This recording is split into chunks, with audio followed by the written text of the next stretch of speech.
can I please ask you to switch your mobile phones to silent, please, or switch them off? It's with great sadness that I have to announce the death of Janet Redcar.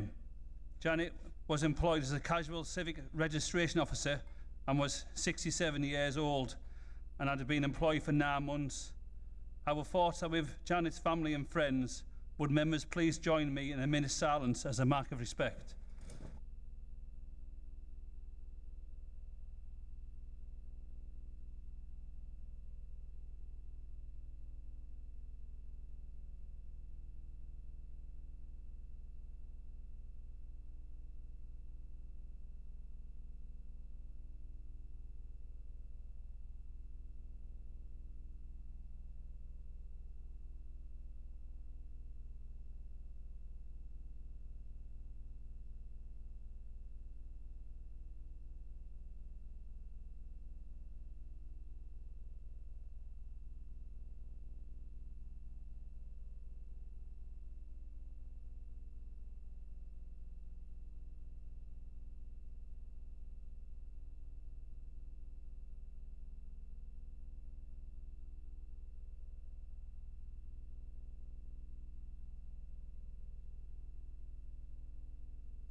Thank you.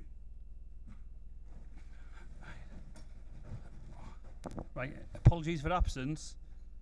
We've got Councillor Crane, Gray, White, Fairley, Graham Jeffrey and Atwood. Any more, please? Don't even cut. Yep. Councillors Hart, Crane, Taylor, Thompson and Oliver, please. Thank you. Thank you. Tim, thank you. Have we got them, yeah? Any more? Sorry. Right, no, they're not down, no. Thank you. Thank you. Any more? Right. The yellow form's going, sorry, the yellow form, the green form's going round if anyone's got any interests. Move on then to the, confirm the minutes of the last meeting, held on the 4th of April. Can we move them, yeah? Second again? Thank you. Members' matrices for people to note. And just announcements for myself. Can I just thank everybody who attended the Mayor's Ball back in April. Thank you everyone who bought a ticket and bought prizes. I think we had a good night. Thank you to Councillor Simon for the Jaeger bomb when I was flagging. Kept me going. Thank you for that. Thank you very much. Unfortunately, this will be the last time I will chair the full council meeting as Mayor. I would like to thank you all for your patience and support, and I've done a good job and been an impartial Mayor. The Mayor investiture ceremony will take place on Thursday, the 29th of May at 11 AM in the Council Chamber. The ceremony will invest the new Mayor into office and celebrate my year as outgoing Mayor.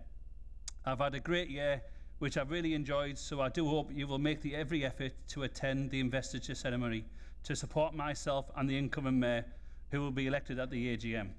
Move on to, is any comments from the leader? Can I, before I go into my speech, I'd just like to thank you, Councillor Bendilaw, for your service over the last year. Without bias or party bias, in my 10 years, I can confidently say you've been one of the better mayors in representing the borough, and I do thank you for the service. I'm not going to get you drunk, like the Conservatives seem to want to do, but I do thank you for your service, all right? I'm sure anyone who attended any of the events marking the 80th anniversary of EE Day would have been incredibly proud of our borough and its residents. It was great to see like all the councillors out in your wards and at the events. It was great. It's right and proper that we always remember those who gave so much for our freedom, both military and civilians. And Redcar and Cleveland certainly did them proud last week. So well done all of you, and well done to your communities. The events were well attended and the occasion was treated with great respect. There was widespread coverage in the media of our events, and the success of our events was reflected in this coverage. A great deal of effort and commitment went into the anniversary, and I would like to thank and pay tribute to all those involved. We are in Foster Care Fortnight, an event which highlights the benefits of providing children and young people with the best possible start in life. Our foster carers and colleagues from our fostering team are at events this week and next to share experiences and to encourage people to consider taking care of local children. Becoming a foster carer can make a real difference by giving children and young people a loving and stable home. I would encourage anyone who knows someone who may be considering fostering to contact our officers to find out more about the excellent support we offer. Thanks to the fantastic mums who have come forward to take part in our campaign to encourage breastfeeding. 12 new ambassadors with the faces of the new campaign, which will run across Redcar, Cleveland and Middlesbrough. Both areas have a below average breastfeeding rate, and the new campaign will highlight the health benefits for both babies and their mums.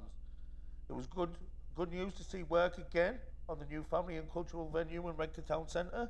The town centre will be transformed over the next 18 months, and although there will be some disruption while the work is completed, we'll eventually have a town centre that will attract more people, support local business and create local jobs. Thank you, Mr. Mayor. Thank you. Do we have any other Cabinet members who would like to say anything? No? Right, move on to the Managing Director. Any comments, John? Nothing from me, Mr. Mayor. Thank you very much. We've had no questions from the public, so we'll move on to Section 8. For clarity, we are considering the recommendations from Cabinet set out in the minute at pages 26 and 27. Full Council confirmation is required for Cabinet recommendations 2, 3 and 4 as set out in those minutes. The appointments panel minutes are attached as background to confirm that the panel supported the appointment of Brian Archer as Managing Director. I can confirm that there were no Cabinet member objections to the appointment. Would the leader like to propose the appointment of the new Managing Director from the date of John Sampson's retirement, along with the other Cabinet recommendations? Yes, I'd like to move that. And just to say, I was on the appointments panel. Brian Archer, whilst he's sitting in the room, I don't know, but he was excellent. Everybody on the panel will agree with me. We all voted for. His presentation was fantastic. His knowledge of being in a position for growth when you have the new business rates coming in from Tees Works. His experience is massive as an executive at Serco, and I welcome the appointment and ask the council to ratify the decision of the panel. Thank you. Do we have a seconder, please? Thank you. Do we have any debate on that? Yep. Sorry, Councillor Thompson, please. Thank you, Mr. Mayor. I welcome the recommendation, and certainly I'm sure all of us in the Chamber will be encouraging the recipient of the nomination all the best for a very successful future on behalf of this borough and its residents. I would just like to take the opportunity, Mr. Mayor, within the narrative of the motion, it refers to this will be the first of 2 phases.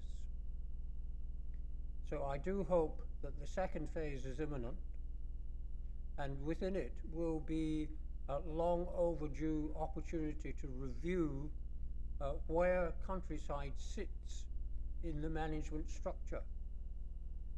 We have been plagued with difficulties over the years, with departmentals not necessarily having the synergy that we would hope they would. This is a golden opportunity to address that issue. And in doing so, I do hope also that the numbers in the hierarchy of the new system yet to be presented to Chamber will look critically at numbers, because we are desperately short of foot soldiers in this borough delivering services, and an over-heavy hierarchy is not going to be conducive to supporting such delivery. So whilst supporting the nomination and wishing every success to the new incumbent, there is lots of work yet to be done. Thank you. Councillor Nightingale, please. Thank you, Mr. Mayor. I'm inclined to vote against this. Not because I've got any objection to Mr. Archer in any way, shape or form. I hope he will be a successful managing director. And I want to emphasise managing director. When in 2019 the Independent Lib Dem partnership reviewed the position of the chief executive, the idea was to ensure that we had collaboration at director level rather than directors operating in silos. And I think the success of the appointment of Mr. Sampson and the directors that we now have has been a success. I think it's important that we do have collaboration at the top rather than a hierarchical structure.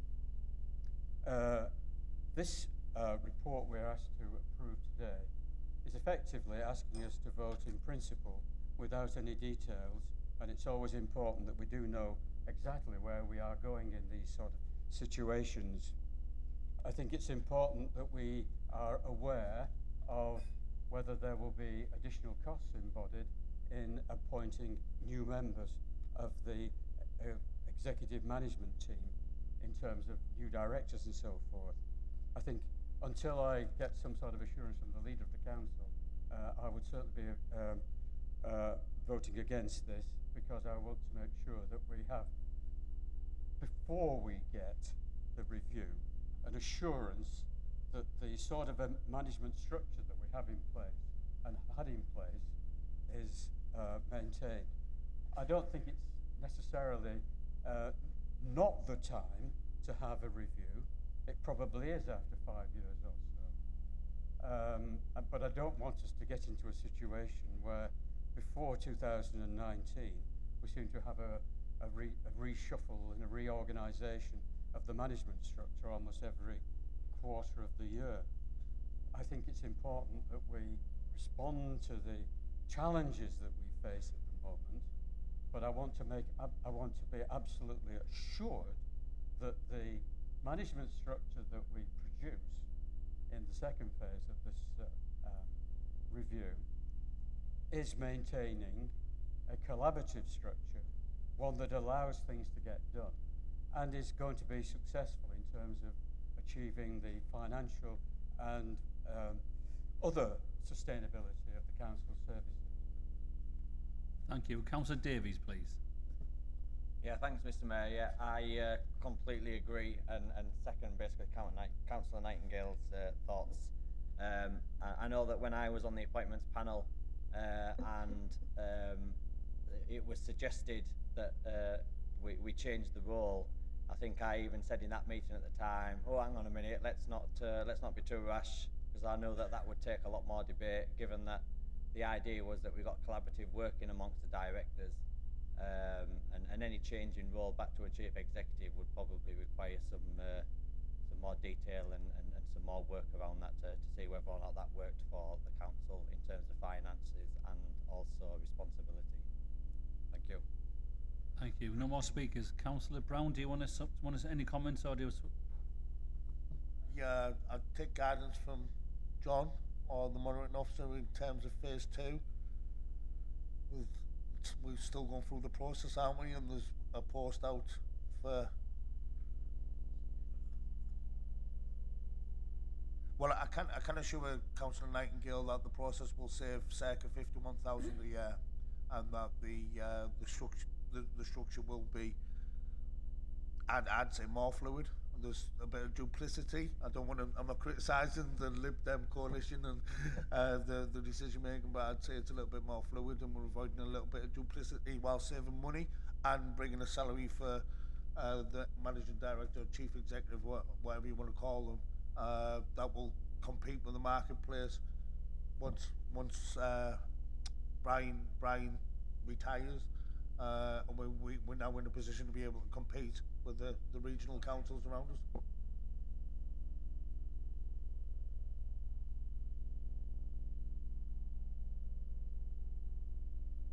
Please. Sorry. So yeah, I can give you assurances, Glenn, that will most certainly. I mean, one of the priorities of the administration with the 2 years left is that we're in a position for growth, and we're currently we've got to roll out again. I don't want before phase 2 goes through cabinet, which is timely and is coming through to the next cabinet. I don't know, John, if you want to say anything at all.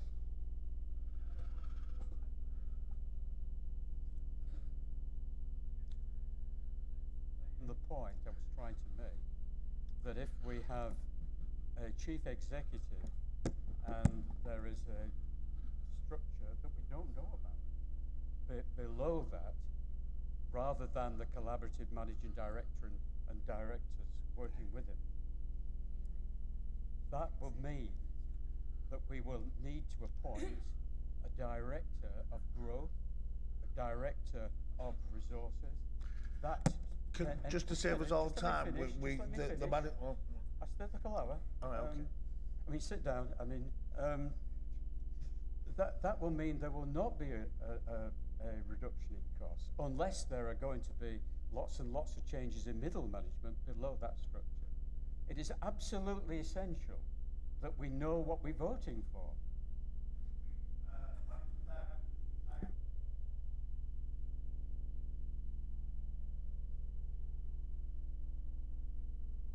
And to explain as well, yeah? Yeah, just a few words. The decision before you is to replace me with a new managing director. No discussion whatsoever about chief exec in terms of that role. So that's the decision before you. It's also to agree the salary package for that particular role. You made reference to phase 2.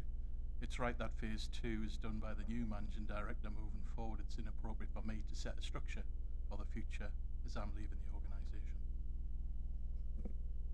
Thanks for that. Thanks for that, John. Right, all those in favour, please. Please show.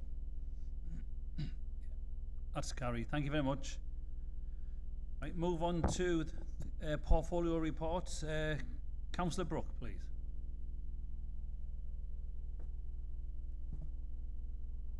No. I thought there was 2 reports before me, but that must have been it. Apologies.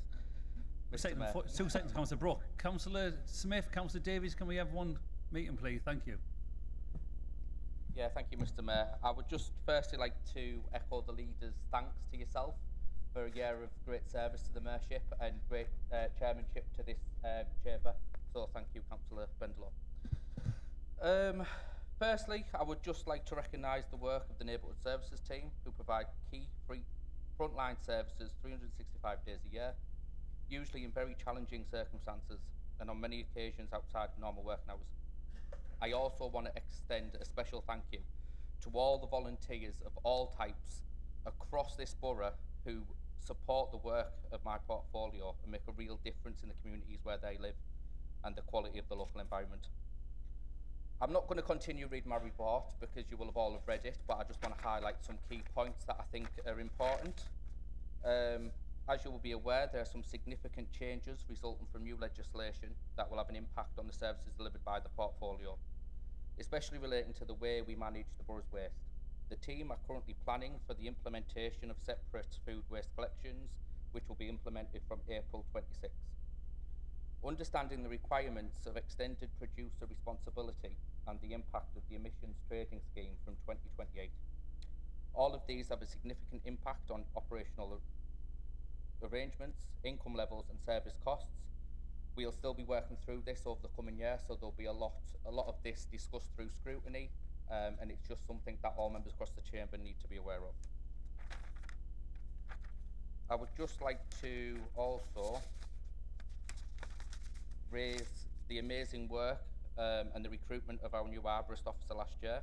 Investment has been made in creating a new operational team to respond to the increasing maintenance requirements for existing tree stock, as well as risk from ash dieback, which has resulted in excess of 200 large ash trees being removed from across the borough. Outstanding works from residents have also reduced by over 60% since the team have been in place, and it's been one of my main priorities since taking office 2 years ago. So I hope you all welcome that investment. The purchase of new plant and equipment has enabled the team to complete more complex works that have previously being completed by contractors at a higher cost.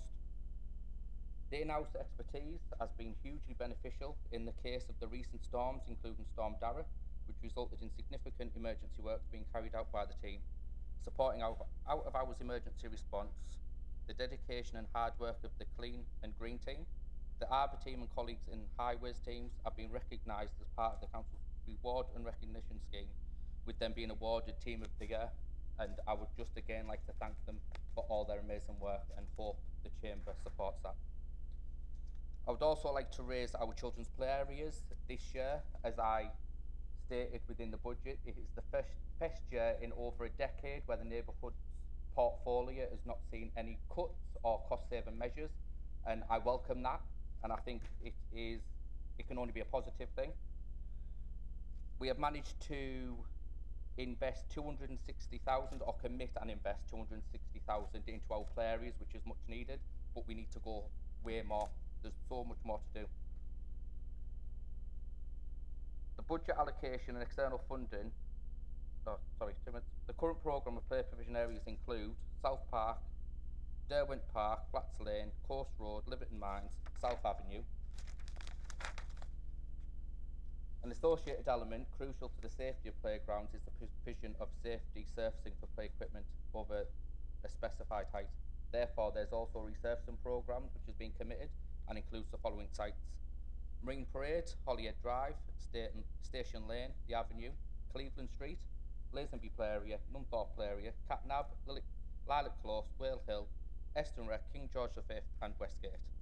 I hope all the members in these locations welcome this investment. I know it's only the tip of the iceberg and we wish to go further, but once these programmes have been completed, there is a limited scope for further investment, as the current budget allocation is only £50,000 per annum, and this is where we need to look at it closely, look at external funding, and work on a practical basis.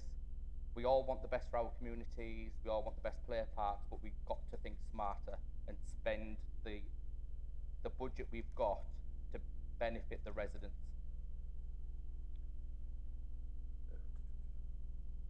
Each year, the Council commissions a ROSPA to carry out detailed surveys of each site to understand the condition of each piece of play equipment, safety services and associated infrastructure.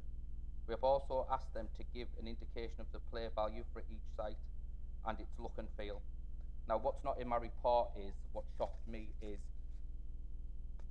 if we continue on the projection without player parks and the required investment, it will take us 126 years to bring them all up to standard. And it is my goal to look at an option of closing that gap and working practically with our communities and ward members.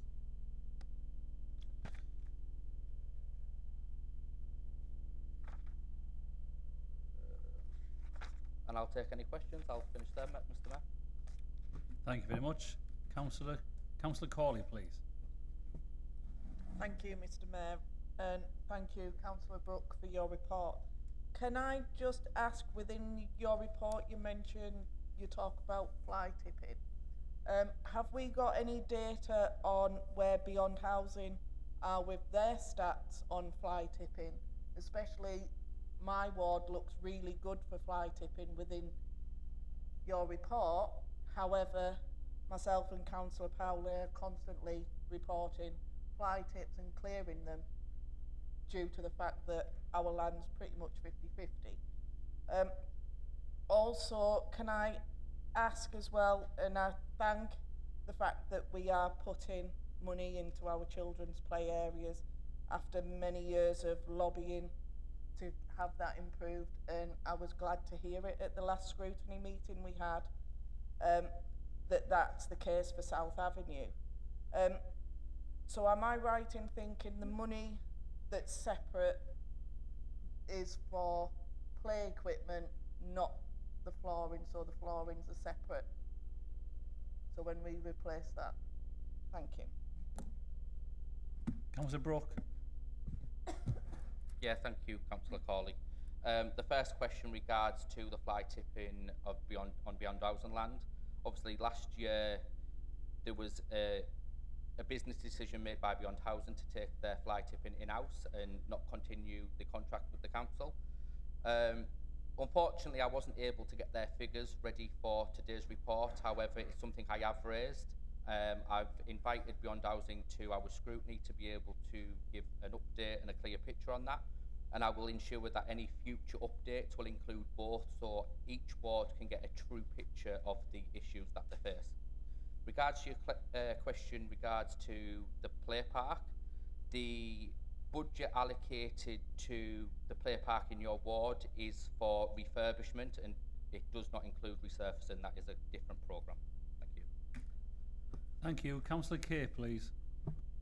Thank you, Mr. Mayor. Can I thank Councillor Brooke for, I think, displaying one of the most balanced examples of a cabinet member that I can remember since I've been on this council, which is almost half a century.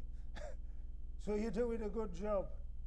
He came up to Charlton's last year and I didn't feel there was any party political bias or favour. I got what I wanted, that was the main thing. And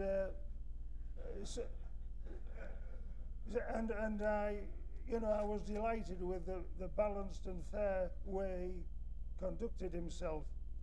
I would like to ask him if he would praise the community organisations which he mentioned in my Lockwood ward, who save this council at least tens of thousands a year by doing the council's job, but to be fair, to a higher standard. To be fair to the council, we can't concentrate to that degree on doing a top job, you know, and I think everybody understands that.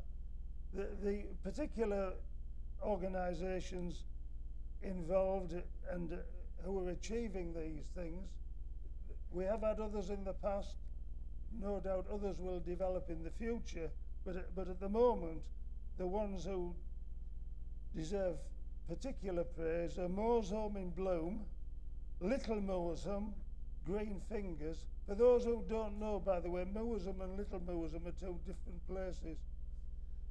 And also Little Moorsham Community Group. These organisations, I got told off for asking for too many free bins, and they're saving us tens of thousands for a free bin. You know, it's out of balance. But people know that by helping the council, they're helping themselves.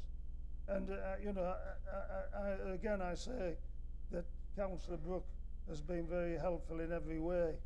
I'm also glad he's got rid of No More May, which actually caused me to ask him to come to Charlton's last year. And I'm glad also that he's going to concentrate on getting the play areas up to scratch. As you say, it'll take 120 years at the present rate. I don't quite know where the money's coming from, but you know, it's vital that young people have the opportunity to play, but also it's a bad mark against this borough if play areas and the equipment in them isn't being utilised to its full extent. So I just hope you keep up the good work, Alex. Cheers, thank you. I'm not sure if there's a question there, but Councillor Brooke.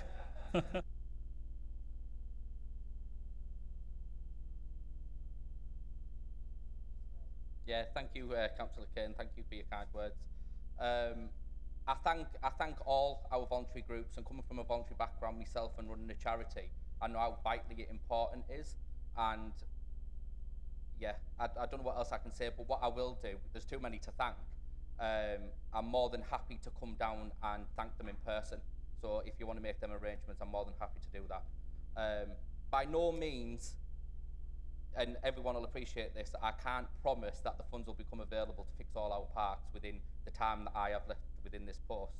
But what I am pledging is my promise and dedication that I'll do everything within my power to ensure that we can at least bring in every bit of external funding and work with every organisation possible to make a start. Thank you. Thank you. Councillor Davies, please. Yeah, thank you, Mr. Mayor. Thank you, Councillor Buck.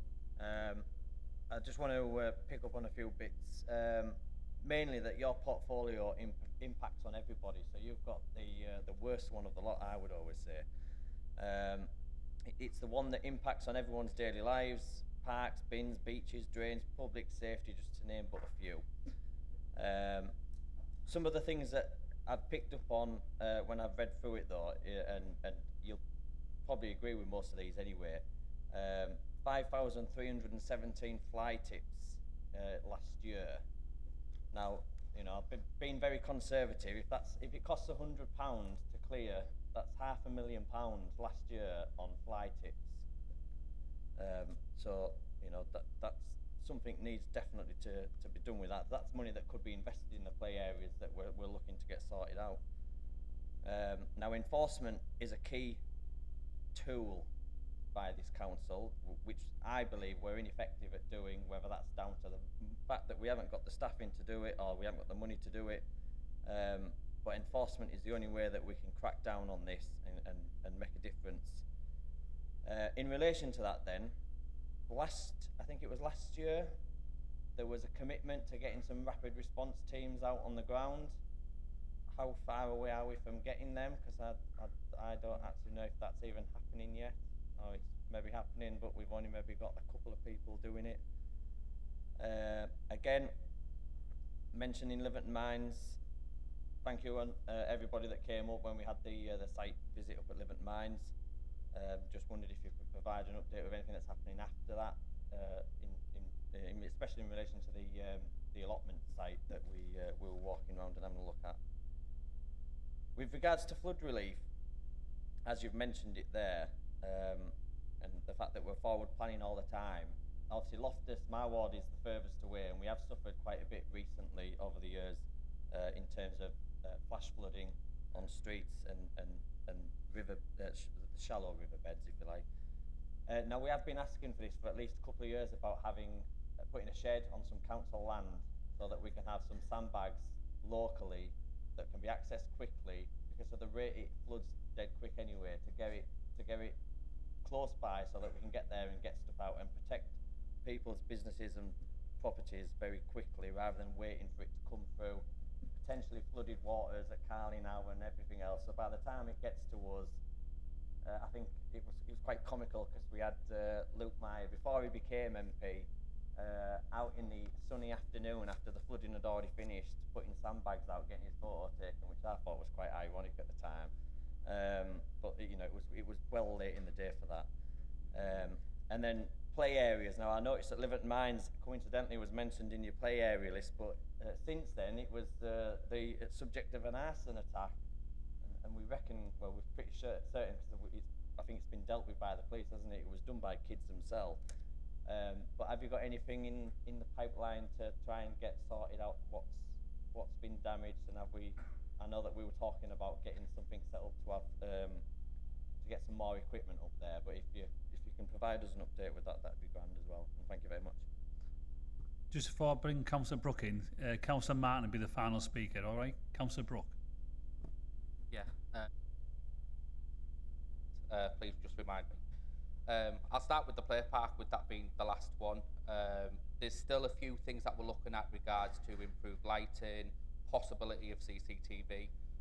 As you will know, through the play park refurbishment investment, I have committed £20,000 to replace the equipment that was burned, and I also managed to get a £5,000 contribution from Beyond Dowson towards that. I'll ensure that all ward members are briefed accordingly as soon as we know more. I'm still chasing some of the issues with the allotments, with assets, which is outside my portfolio, and there's still some areas that we need to pick up of improvements, but that's definitely on my radar. I agree regards to fly tipping. It's one of my messages in every cabinet briefing that I have, that we need to be getting the message out that the spend on fly tipping is taken away from our young people. And I know you will appreciate budgets don't work like that, but in essence, if we had that extra money, it could be spent on play provision, and I would be happy to put that in place. Was there anything else?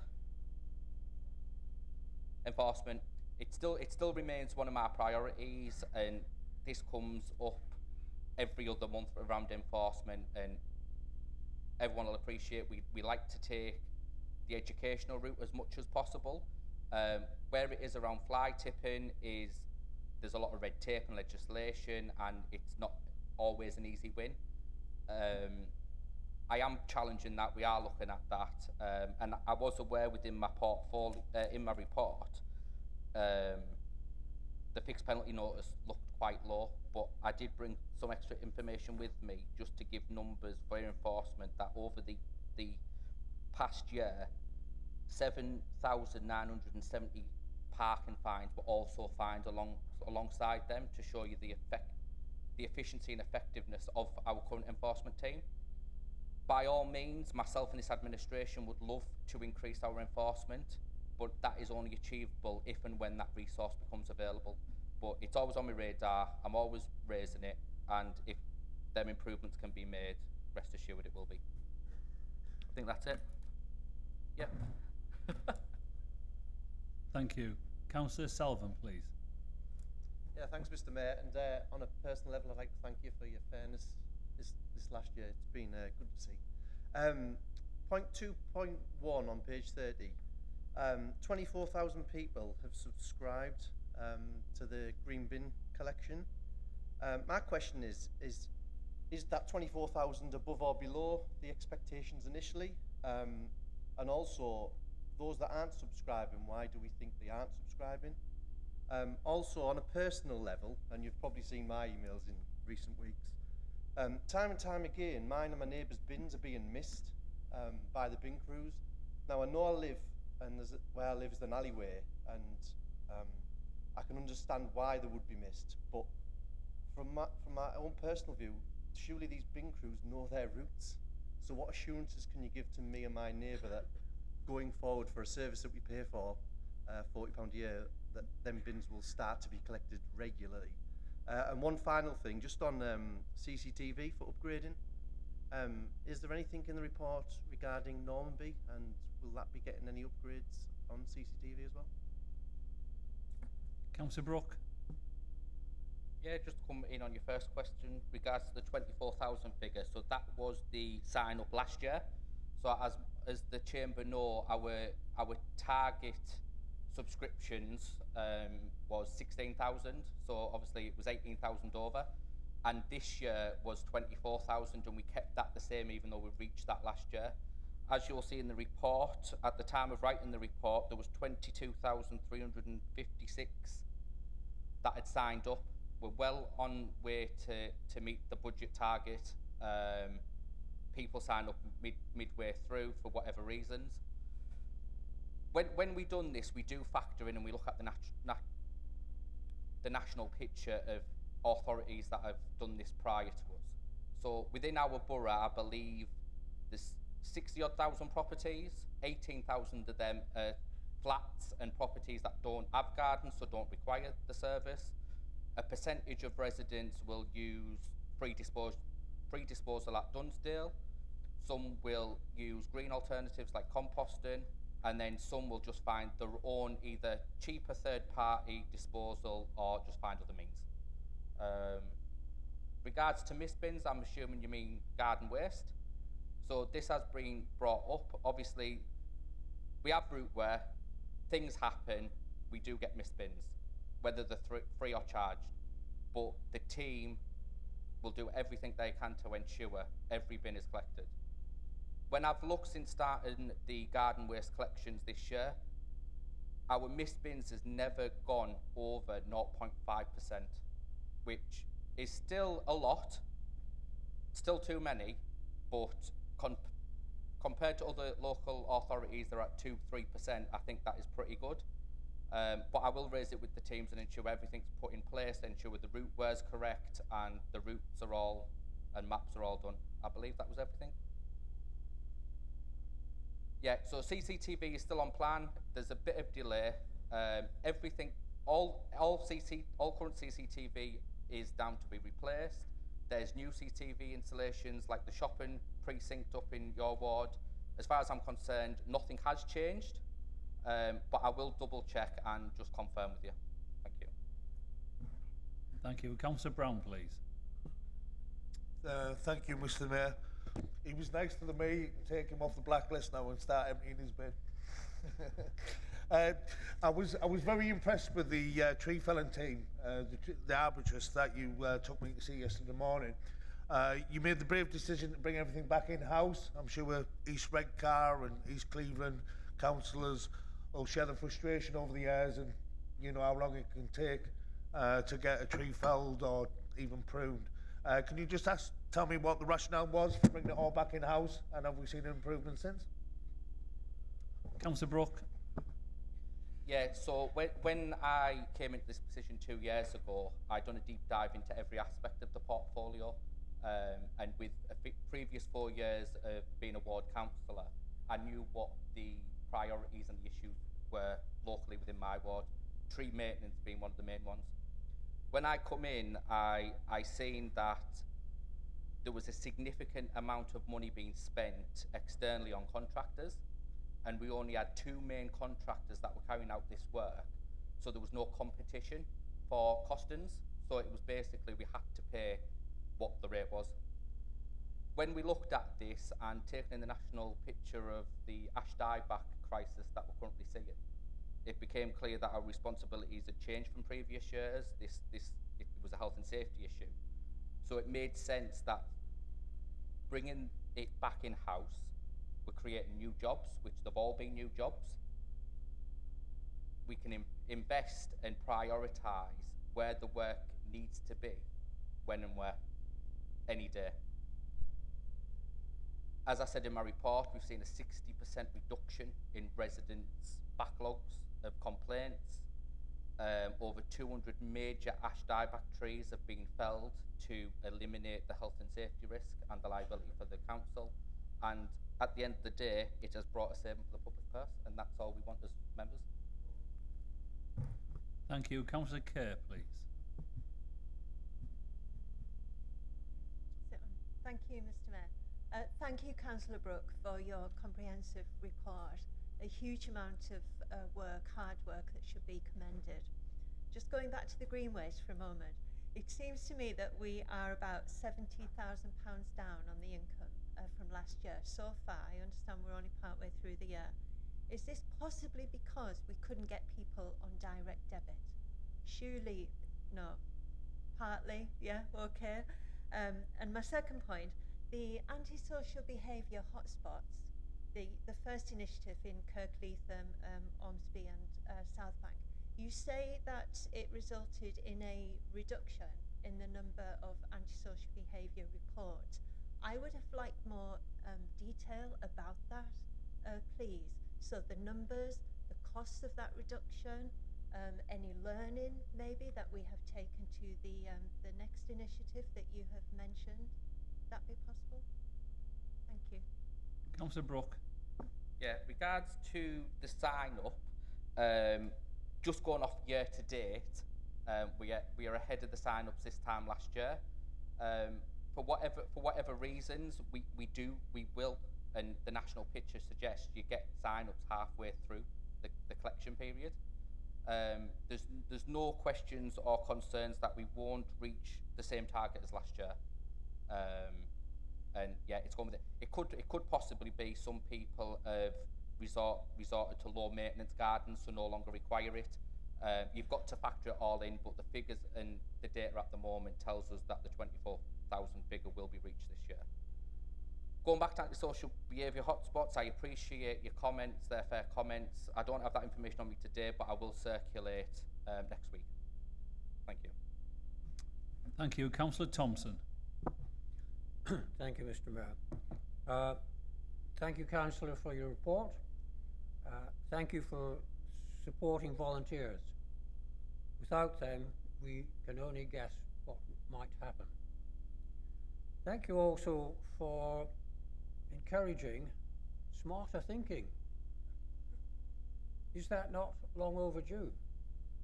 Should it not actually be a prerequisite for any appointment? Now, we did talk about reinstituting EVAs. We have not yet seen them in Saltburn Ward. They provided such a valuable contribution, identifying areas that had not been addressed, that needed improvement. Currently, that falls to members.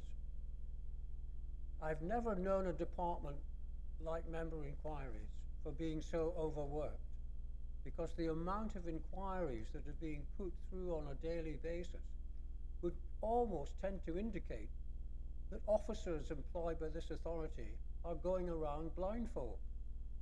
Why is there not an initiative that would eliminate or at least mitigate the amount of reports that are having to be made by members? Now, one inquiry was about when is a piece of work going to be made, carried out. Oh, it's impossible to say. And yet we are advised that we have schedules of work, schedules when we're going to be emptying drains, schedules when we're going to be going around back alleys. But on inquiring, so when, we're advised, well, we cannot forecast. Why cannot we forecast? Because we've got absenteeism, we've got weather, we've got breakdown of machines. Well, of course we have. These are everyday occurrences. Unless we plan, and we fail to plan, then what are we doing? We're planning to fail. So please, can we have schedules? Can members be advised of them on inquiry? Now, one of the plans that's missing, as you know very well, having visited Saltburn Valley Gardens 2 years ago and looked at the lack of coordination between countryside and neighbourhood, the lack of any planning by neighbourhood to do anything apart from renew its membership of the Flat Earth Society. There has to be a management plan in place to look at all of the work that needs doing across the borough, but particularly in an area that is on Historic England's risk register. Now, I've been promised that by the end of next week, there will actually be a management plan in place for Saltburn Valley Gardens. And I hope that promise is going to be honoured. Because without that, the applications that we're going to be making to Historic England for grants, and you're talking about accessing funding from outside, that is going to fail at the first hurdle. Now, one of the areas that we've got a task and finish panel working on is about waste management. And as you've alluded to, the introduction next year of quite a radical change in our collection system. That is also going to fail unless we can identify the containers that we provide to households. So in trying to follow up on tagging, trying to follow up on contamination, one of the key elements that's missing in the jigsaw is being able to identify a bin. Who owns it? Who do we speak to talk about non-compliance? And we're told, well, nationally, there's no legislation that requires a household, or indeed a commercial premises, unless by contractual arrangement, to identify their bins. The system falls down, does it not, right at the door. So, in the absence of any national legislation, I'm going to ask if you can look at a bylaw introduction that will allow the authority to ensure that all receptacles put out onto public land is identified, can be identified, and that will allow us the management tool that we need to do a better job. I'm not going to open the door to talk about recycling rates, but without this fundamental key, we are going to fail. Thank you. Councillor Brooke, please. Yeah, thank you, Councillor Thompson. Firstly, your last comments there, I will take that away, and we will look at it. It's always something that's on our radar, and it comes up time and time again across various wards. Regards to schedules, I totally accept where you're coming from. Our teams do have schedules in place, but as you will appreciate, due to challenges within the teams, as much as we like to be proactive, we also have to be reactive, and sometimes these schedules change.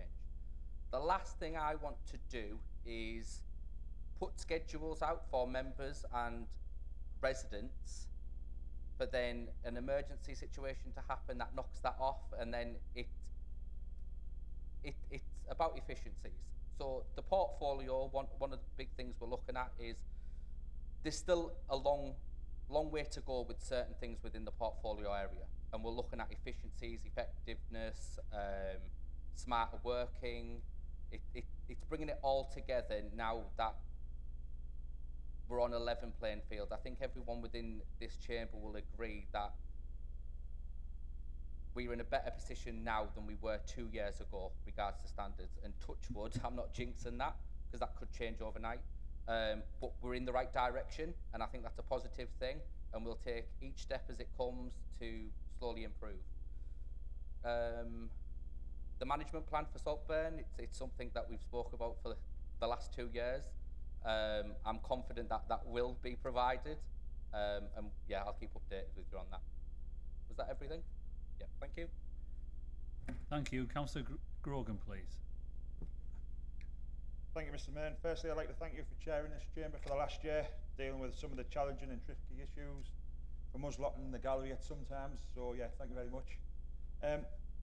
Councillor Brooke, I think the first 18 months of when you took over were a very difficult time for you to take over, and I do believe that you've actually massively improved, and I see that throughout all ranges. You've come to see me at Kirkleatham, at Green Gates with Councillor Fairley around the issues regarding arson, similar to issues in Loftus Ward. Just some of the questions have actually already been stolen already by Councillor Crawley regarding the fly tipping. Kirkleatham has, I believe, is the second most beyond housing behind your own ward of Grangetown. So figures, once you get them, would be greatly shared. I'd also like to say that the storm recovery countryside team, when they came to Cartmel Road in Kirkleatham, did a cracking job with all the trees that came down. So please give my thanks to them as well. Just a little bit on the antisocial behaviour. Obviously, due to the date of council and the police and reduction of ASB, sort of touched on by my colleague here regarding the figures, it doesn't seem to feel like that on the ground when you speak to residents. Myself and other ward councillors of Kirkleatham have actually issued a letter to the PCC, which we've just got a reply back regarding even the 101 service, because they feel like it's no good. I know that's not your remit, but that's how they feel. They don't want to report it anymore. So I don't want these figures to be sort of either or neither, you know. So it'd be good to know. I would like to encourage, or could it be possible to continue the hotspots, especially in Kirkleatham, especially around the Green Gates area. I've noticed personally at the moment there's lack of arson, but it's moved into the showground, and I know that it's not in the hotspot remit from the initial spots before. Is this something that could be looked at and improved on? Thank you. Councillor Brooke, please. Yeah, thank you, Councillor Brogan. As you'll appreciate with all aspects of the work we do in enforcement, antisocial behaviour, there's a lot of great work, but there's always room for improvement, and residents will always feel that there's more that can be done, and I think everyone will agree with that. More than happy to look at that. I'm fully aware of all the antisocial behaviour issues we've got round. We're working with the Police and Crime Commissioner himself and his office on national funding, how we can bridge these gaps and provide the reassurance to residents and actually be a bit proactive.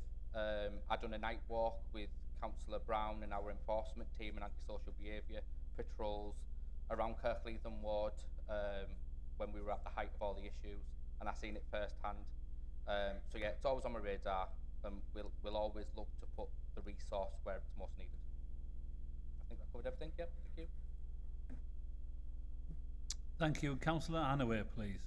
Thank you, Mr. Mayor. Congratulations, Councillor Brooke. I don't think I've ever heard Councillor Kay so fulsomely praise a cabinet member. There ought to be a trophy, really.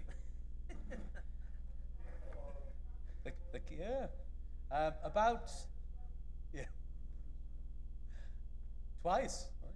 About 18 months ago, I had a conversation with our incoming managing director, where he said he was planning to introduce a number of small multi-skilled teams that would be able to react rapidly to those small jobs in the community.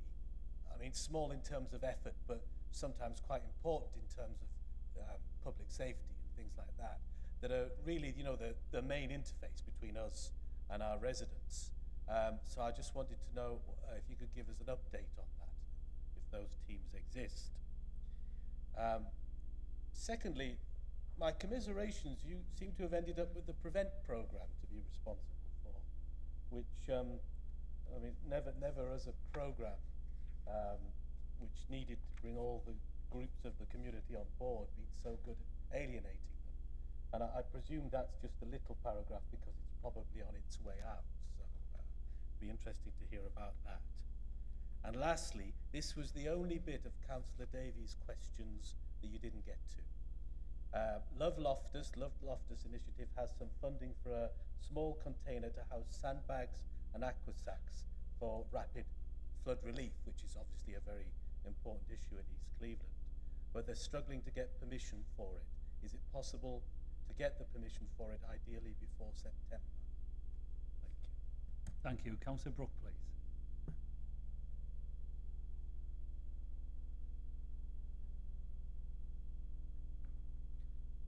Right, let me get this right. Yeah, so touch on our rapid response teams. So they were brought in last year. Unfortunately, due to the challenges we faced, they weren't used exactly how we'd like them to because they were more reactive than proactive. We've got to understand though, these teams weren't brought in to tackle fly tipping, for instance. We have a fly tipping team.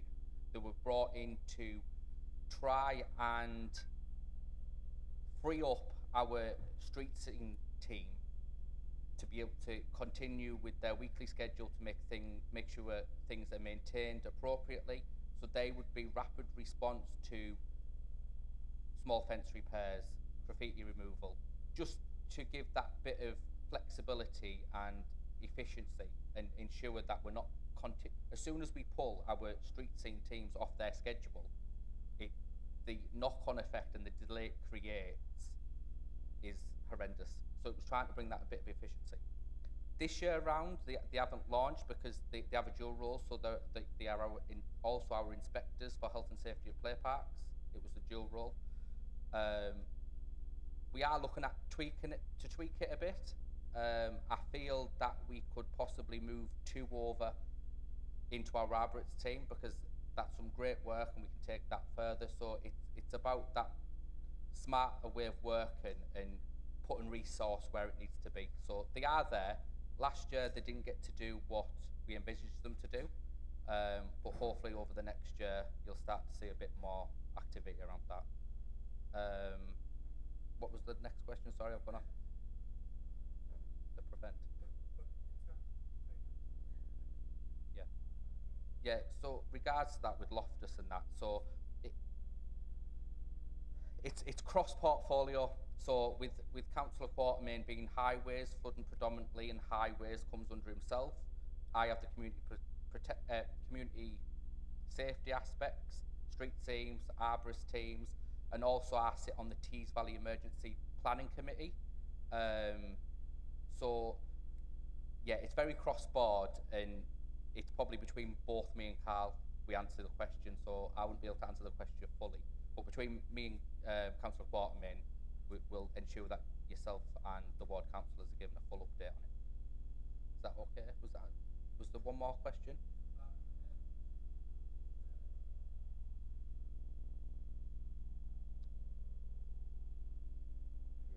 I would like to say hopefully not. There's a bit more clarification I need to get around it myself, and it's probably a separate item that I'll probably bring to council to update and buy scrutiny. Yeah, thank you. Thank you. Councillor Joy, please. Thank you, Mr. Mayor. Thank you, Councillor Brooke, for a very, I would say, modest report. You have such a big portfolio to cover. You would probably bored everyone to death putting in everything that's been happening. So I just wanted to amplify a couple of examples of really, really good work. And I think Councillor Nightingale, when talked about collaborative approach, I think that's something that's been displayed in lots of the aspects of the report, not least things like the task and finish groups on waste, particularly the biodiversity strategy. I'm pleased that Councillor Kay is excited that the No More May is not back, but I'm also pleased that some very fluffy roundabouts have materialised in my neck of the woods. So I think that just shows that things can be done just with different titles, and I think that's a really good example of collaboration, that it's where it's needed and where people want it. So excellent work. Just wanted to say, as a critical friend, there's a couple of areas that keep coming up in various meetings when we talk about all of the bits in your portfolio. So it'll be no surprise to you that a couple of the aspects that people always talk about is communication, and that being a real key part of the strategy to implement everything, to get community engagement, and also the role of the CDOs. I feel like we're starting to feel the chafe of losing that service now, and the team that replaced them are doing some amazing work. I cannot fault them. However, there's this missing link. So I'm just wondering, on those 2 points, is there any plans to reinstate any aspects of the previous CDO role? And also, can you assure us that comms has enough resource in it to carry on amplifying the messages that we need to get buy-in from the community on? Thank you. Councillor Brooke, please. Yeah, all fair comments. Thank you, Councillor Joy. Short answer is yes, there is conversations and an appetite to look at that. I think it has become clear that there is that missing link from our community up over, and it's an efficiency thing. Unfortunately, that decision was made, but we can look to try and fix it, definitely.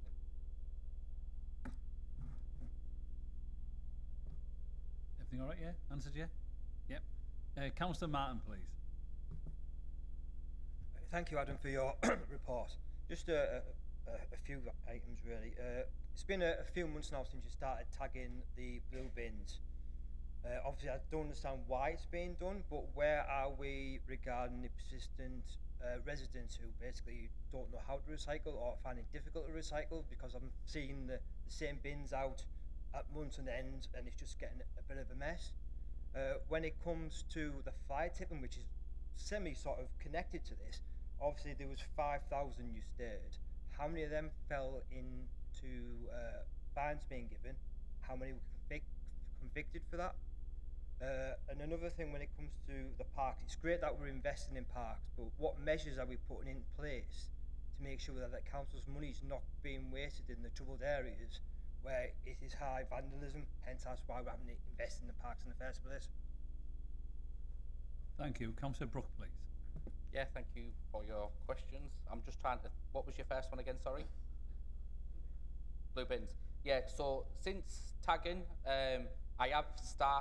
last week I've started the discussions now of what is going to be the outcome for our prolific contaminators. I think there has to be an outcome.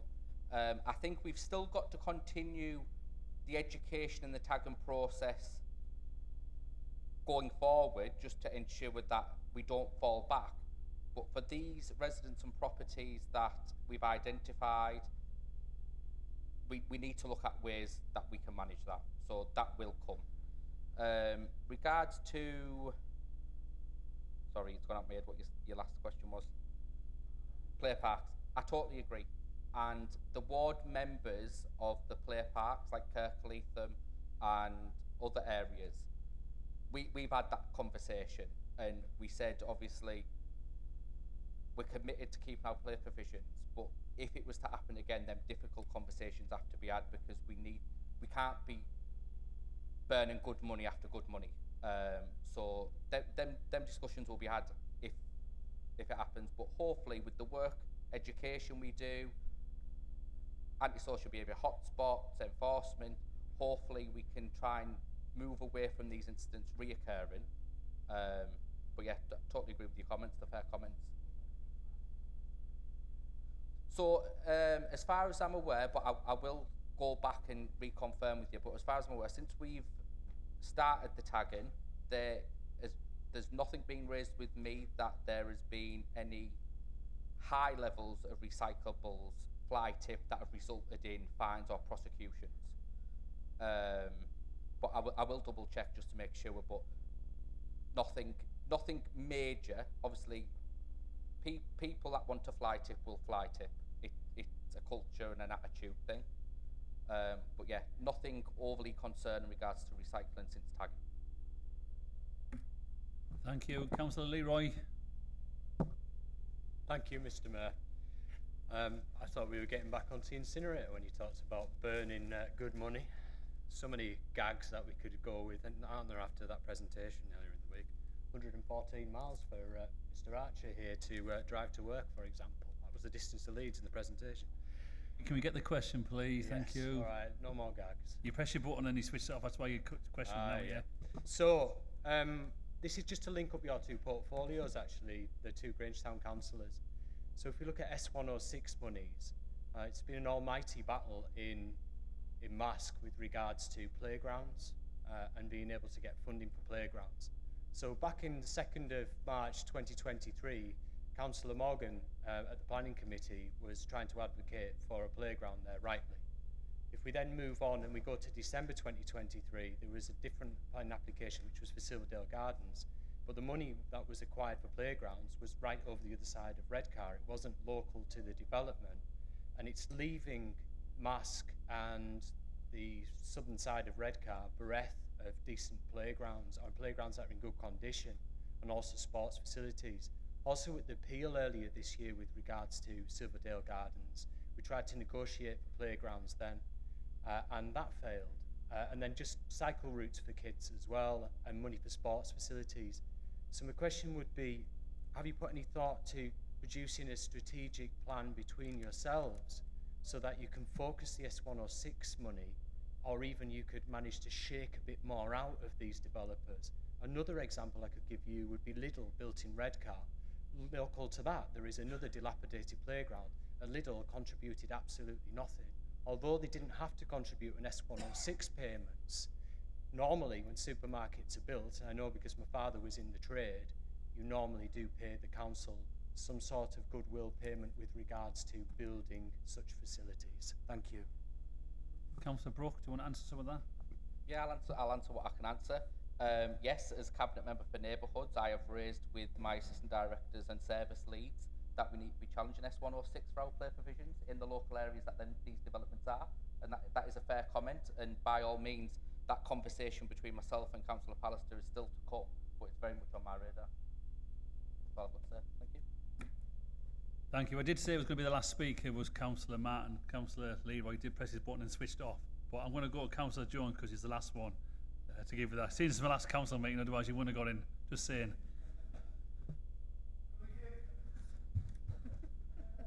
Thank you. Yeah, I think you're going soft there, letting me in at the end.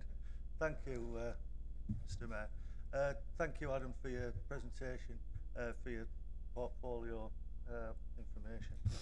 Just regarding the arborist in-house team, have we implemented ways to measure the guy's exposure to vibration to protect the lad's health and safety and us as a local authority from risk?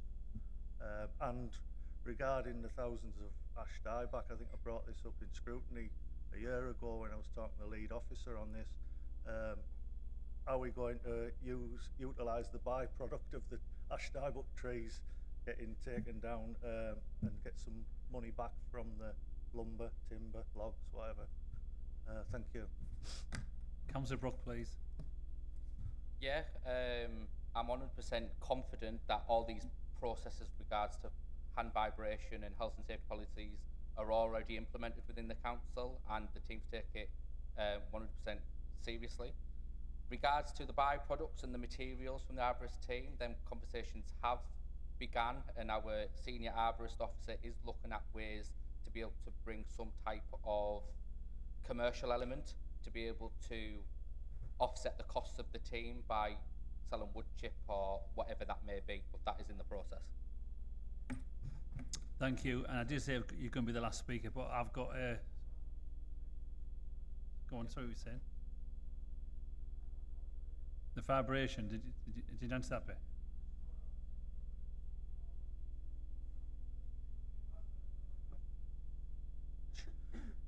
Payments of fines and to the health and safety executive and to the individuals who have been exposed to hand-arm vibration, white finger.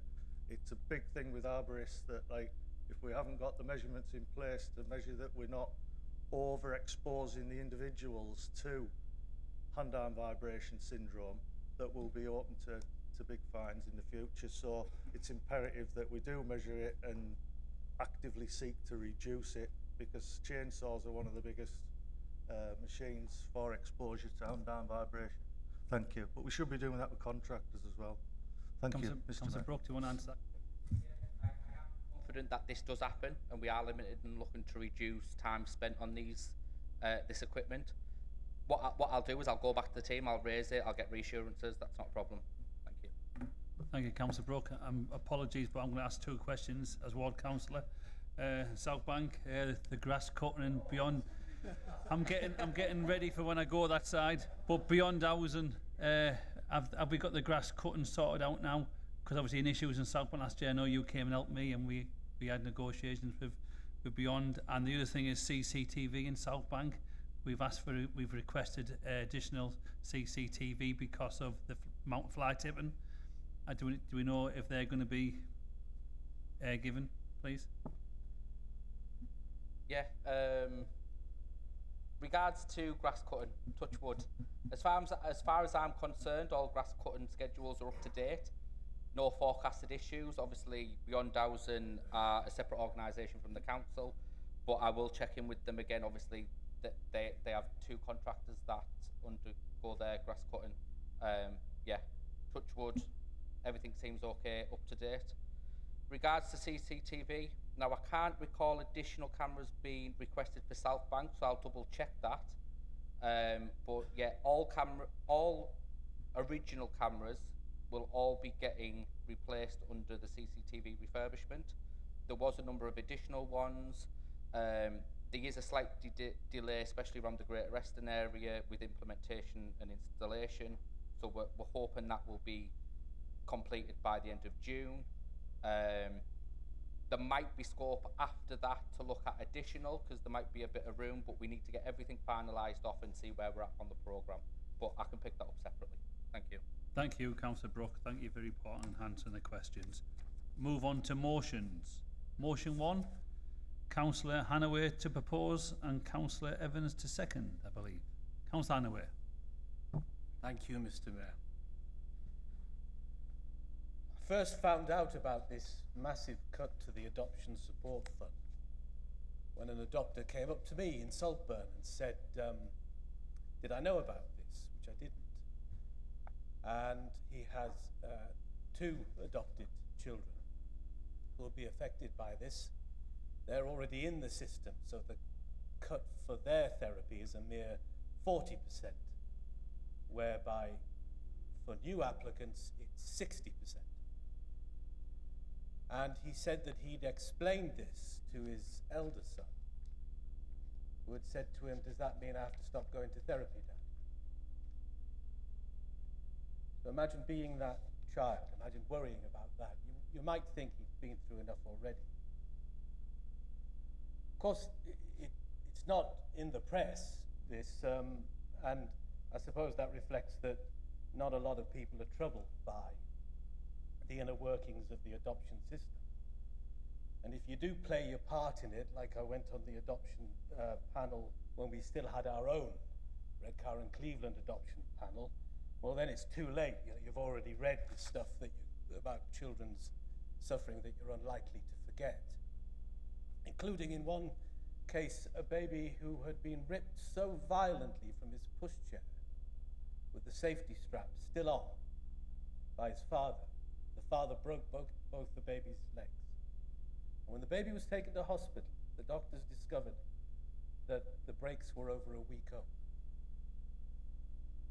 That is something that happens. So I used to go there and read the fat papers, and I think it's more streamlined these days, I think. It's all, you read it on the screen, but then it was like some poor member of staff in Seafield House coming up to me, half hidden by the pile of papers and saying, here's your adoption papers. And you go, and you make the decision, the recommendation to the agency decision maker. And then, you know, if it all works out, then that new family, off they go, you know, on their new life, their new journey, their new adventure. And sometimes it's, you know, there aren't lots of problems, but sometimes there are. And to the adopters, you know, the adopters can be, despite all of the preparation, they can be very unprepared. Because you know what it's like when we really want something, you know, and you're really excited, and they really want to adopt a child. And so it doesn't matter how many times the social workers can say, you know, this might happen emotionally, you know, behaviorally, there could be congenital problems. It doesn't matter, because they think, well, I'm going to be so fantastic, you know, parenting this child. I'm going to love the child so much that, you know, I'm sure, you know, we won't have that. That won't happen to us. And so when it does go wrong, because we know more now about trauma in children than we used to, and the way that it can manifest itself. So when that does happen, it can be a big shock. And that, in that moment, they really urgently need help. And that's what the Adoption Support Fund is for. And that therapy is done really by experts. And it's a very high standard, and it's also very expensive. But it does work. But then imagine the expense if they don't get it. Imagine what happens if they don't get that therapy. What kind of people they grow into, what effect they have on other children around them, and then they have on other grown-ups around them when they grow up, and then there's their own children. Imagine, to be hard-headed for a moment, the cost to the state of intervening in their lives. It really dwarfs the amount that's been saved here. I just simply can't believe that the government's doing it. It manages to be both callous and short-sighted. And the only reason given was that more people are applying for it, so therefore it needs to be cut. Even George Osborne didn't go near this. It does make me wonder if there are human beings making these decisions in Westminster, or if it's just a computer. You know, I'm sorry we're doing this, everyone. The computer said no. However, I also understand that it's difficult for the Labour group to vote against government policy. So I just wanted to ask, if that's the case, then could I just ask maybe you do something else? You know, inform yourself about these issues. There's plenty of charities that have briefings about the effects that these cuts are going to have on children. And maybe try to bring influence to bear within the party. And if all that fails, then maybe just light a candle for the children who are not going to get the help that they need. Thank you. Is that seconded, please? Seconded, thank you. Motion one open for debate. Any Councillor King? Mr Mayor, thank you Councillor Hanaway and Councillor Evans for raising this incredibly important issue. I'd like to propose an amendment to ensure that the subject matter reaches the ears of as many key decision makers as possible. We know, because the Department of Education has confirmed it, that although 50 million has been allocated to continue this fund, there's been a drastic cut to the fair access limit. It's fallen from 7,500 to 3,000 per child per year. That's a 40% cut in funding and a 60% cut for new referrals. It's not just belt tightening, it's removal of vital support from some of the most vulnerable families in our communities. The children affected are those that were previously looked after and who are now adopted or living under special guardianship orders. These young people have already experienced trauma, some on a lesser level, some on a greater level, as the examples that Councillor Hanaway's. But they've all had disruption in their early lives. They've all been removed from birth family, whether it be at birth or later. So timely therapeutic support is absolutely critical. It's particularly short-sighted of this policy when we know that 45% of children who have been looked after have emotional and mental health needs. Reducing their access to therapy now is like refusing to fix the roof when the rain's already pouring in. It doesn't save money, it guarantees greater costs for the local authority down the line. Local authorities, including ours, will inevitably feel the effects of greater demand on other children's services, mental health teams, educational support and crisis interventions. It's a false economy of the worst kind. Our amendment simply calls that the government reverses this reduction and restores previous funding lessons, and that we send a clear message to the Secretary of State for Education, all local MPs and the LGA, urging them to press for urgent action on this. These are not children who can wait. This needs urgent action, not at the end of another review, consultation or funding round. This is a chance for us to show leadership, compassion and common sense. Children aren't figures on spreadsheets. There are families and real life activities behind this. So I urge you to support the amendment, which is as written by Councillor Hannaway, the red bit to be removed, due to increased take-up in the fair access limit. Where more funding is required, local authorities and regional adoption agencies can fund therapy above 3,000 out of mainstream children's services budgets. This year, the government has provided RCBC with additional funds available to children's services amounting to 3.8 million, whilst future funding of ASGSF will be subject to a spending review in the summer of 2025. Although the overall budget remains in place, due to the increase in demand this service, funds available for each case has been capped. This council believes these reduced levels of funding have the potential to disadvantage families. We urge the government to increase the overall budget for ASGSF in the forthcoming spending review to facilitate the reinstatement of the previous fair access limit. And we further request that a copy of this resolution is sent to the Secretary of State for Education, local members of Parliament and the Local Government Association to press the case for urgent action. Thank you. Thank you. Is that amendment seconded, please? Some point. Right, okay. Thank you. So, that becomes all those in favour? No, debate on the amendment. Right, okay. Thank you. Councillor, this is the debate on the amendment, yeah? So it's Councillor Nightingale. I just want to praise members of the council for cross-party support in the amendment that Councillor King has actually proposed. I think one thing that we really do need to stress is the dedication and commitment of adoptive parents for this type of child. And what does appear to be happening is that they are being, let's put it crudely, clobbered financially in spite of their major commitment. So I think it's absolutely important here that we, across party, overwhelmingly support the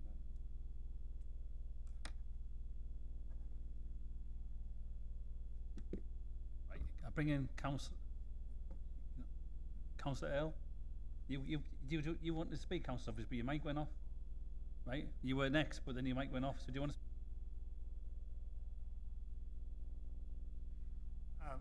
I'm sorry about the lack of familiarity with the procedure for all this, but I'm really pleased that we're debating issues relating to children quite a bit today. I think it's a key aspect of what we're here for, to be perfectly honest, to help the children in most need, as we're talking about really here. And we're all corporate parents. I think it's a very important thing to do. I've been chasing this quite a lot over the last few days.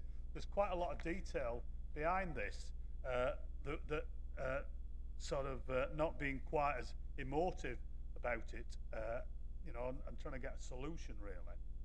This all comes about because of a statement by Janet Dabby, the Minister for Children and Families, in April, whilst talking about extending the funding at the current level, at the same level of 50 million pounds, whilst the funding levels are under review, and they will be reviewed in July this year. That's when the spending review is due.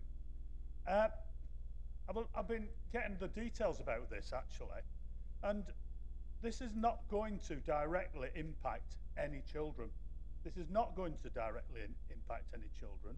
Any shortfall will be made up by Redcar and Cleveland Borough Council from our limited and overspent budget. The reason for the change in the FAL, or FAL, there's a lot of anachronisms in relation to all this, is due to the increased take-up.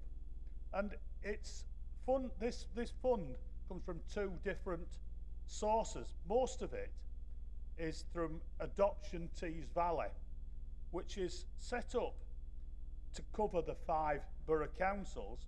It's got an annual budget of 2.6 million, and it's funded proportionately from the local authorities, depending on how many children they're dealing with.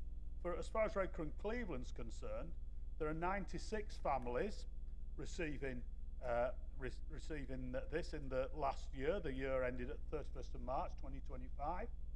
96 families, and the support amounts to £175,504 from the ASF.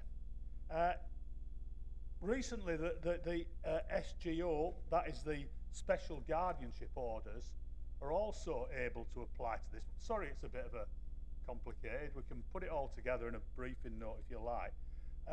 There are 37 of those in Redcar and Cleveland.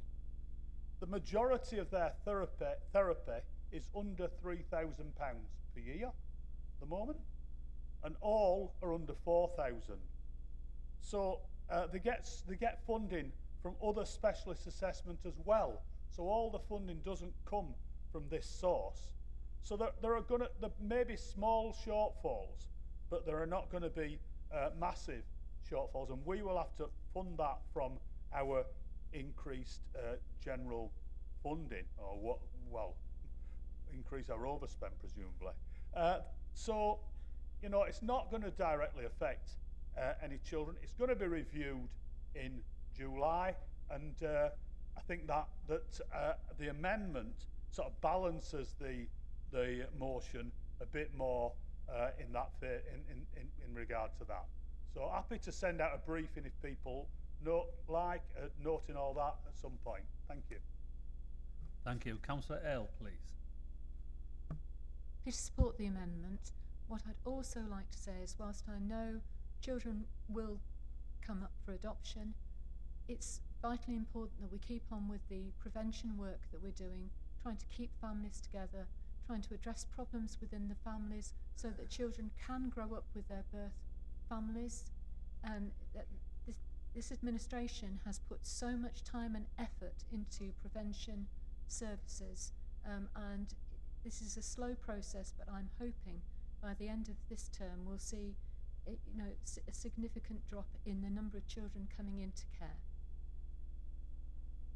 Thank you, Councillor Ella. I'm guessing everyone's sort of agreeing with the motion, the amendment to the motion. So I just need Councillor Evans to say that you're okay, because you were the seconder to the original one. And if you say okay, then I can move to Councillor Hanaway too. Yeah, is that okay? Yeah. Yeah. Right, Councillor Steve, do you want to come in? Confusing me a bit in terms of procedure.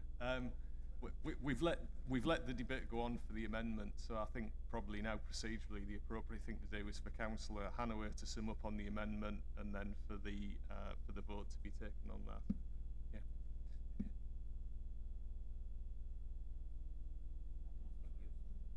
Thank you. I just wanted to address a couple of the points that have been made. Unfortunately, Councillor Southers, in making the situation sound a little bit more reasonable, you merely reminded me that announcement about the 50 million came at the last possible legal moment. So first of all, they left the adopters in the dark until the last moment, and now they've announced massive cuts to the fund. So it is actually worse, not better. Secondly, how could anybody believe that this council in its financial situation will be simply able to take this on board when the government itself says that more people are applying. Could see that as a success story in terms of helping the children concerned. But aside from that, I welcome the comments that have been made and Councillor King's amendment. I thank the people councillors across party for the comments they've made. Thank you. Thank you, Councillor Hanaway. Right, so we're just going to go to the vote. All those in favour of motion 1, the amended motion, please show. Thank you, that's carried. Thank you very much. Move on to motion 2, Councillor Pugh. Oh, yeah, sorry, yeah. Now we have to do it again, yeah. I'm just trying to get through it, you know what I mean? Well, we can do. Then Councillor King, as the proposer of the successful amendment, gets to sum up on the substantive motion. Right, if you want to. If any speakers, just before you start, there might be some speakers. No, Oh, right, okay. Go on, Councillor King, you can sum up, please. Thank you for supporting the motion. I'm delighted it was heard, and again, thanks to Councillor Hanaway. If he hadn't have bumped into somebody, I don't think we'd have known about it. So yeah, appreciate the cross-party support on this. Thank you. Just a point of order, Mr. Mayor.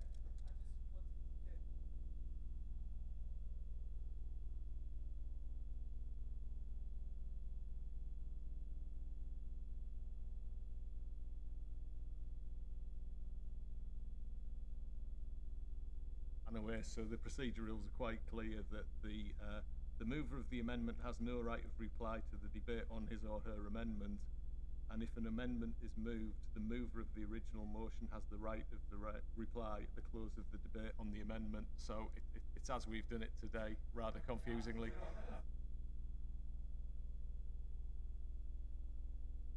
I tell you what, Councillor Hanaway, you some of the stuff you hear, but you think wrong, but they're the rules, and that's why we got the legal officer again. Right, so we've got to go to the vote now. All those in favour of the... Yeah, it's carried. Thank you. Right, now we'll move on to motion 2. Councillor Pugh, please, to move. Thank you, Mr. Mayor. Let me start by thanking everyone who's had input in this motion. There's members, of course, of my own group. I spoke to members in the Liberal Democrat group, independents, and members in the Labour group, because I thought it was important to hear everyone's views and sort of get a sense of the feeling with regards to what times we have committee meetings. I'm sure everyone has read the motion, so I'll consider it as read. I'll take it as read. It, of course, makes a very clear recommendation. That recommendation is that committees should consider moving their meetings into the early evening. Why? Because we know that meetings during traditional working hours, as they are at the moment, they don't work for everyone. There's so many members in this chamber now who work full time, and it can be very difficult to make the number of meetings we'd all like to. And this isn't just about the members sat here today, but actually it's looking to the future. It's looking to the councillors who will sit here in a few years' time. It's definitely off-putting to new people who want to stand up for the local community, the fact that these meetings, well, committee meetings rather, are during working hours. It puts people off, and by passing this motion today, and hopefully the committees taking on the recommendation this motion would make, we can help encourage people from new walks of life stand up and to be elected to this place. And it also helps members of the public. I mean, at the moment, the expectation is if members of the public want to come and witness local democracy, they want to see committees like the planning committee, we're asking them to take annual leave. That's by default what they'll have to do, working people who want to see local democracy in action, and I'm not sure that is right. From my efforts to consult around the chamber, I know it's a contentious issue.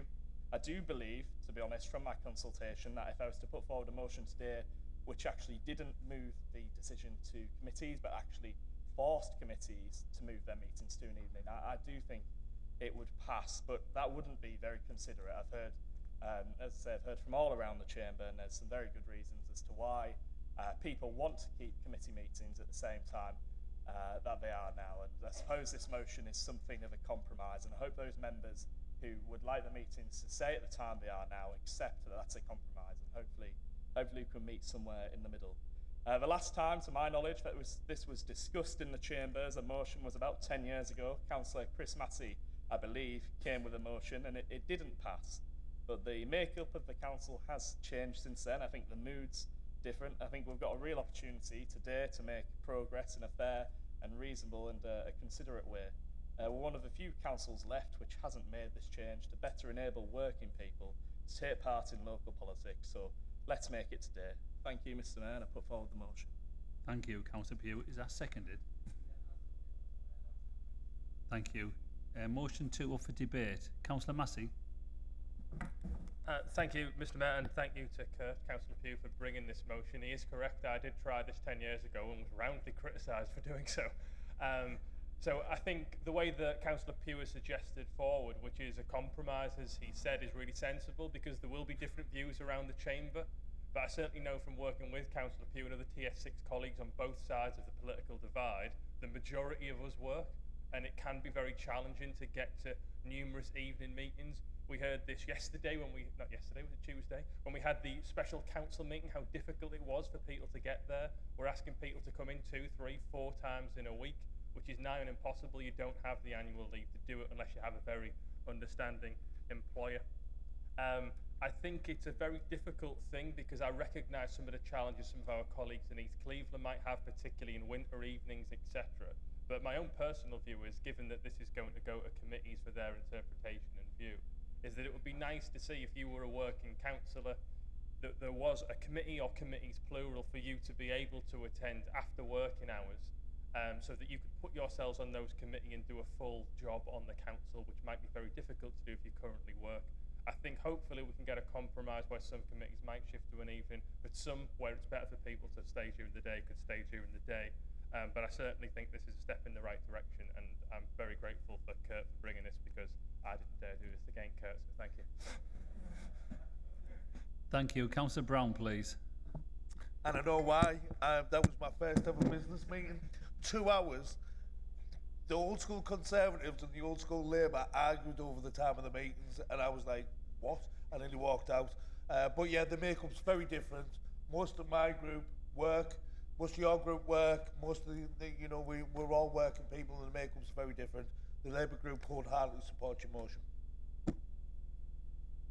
Thank you. Councillor Leroy, please. Yep, I would like to thank Councillor Pugh for bringing this forward. It's something that I've been asking for in both of my terms.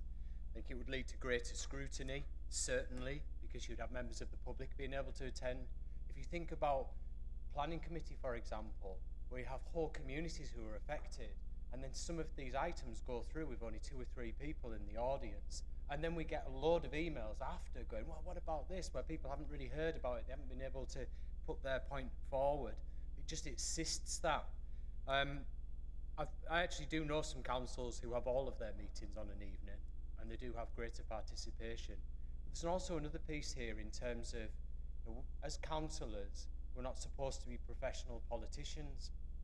So having the meetings during the day, you either have to become a pseudo professional politician, or you have to juggle it round work. And employers, especially in the private sector, aren't always willing for you to go to council meetings.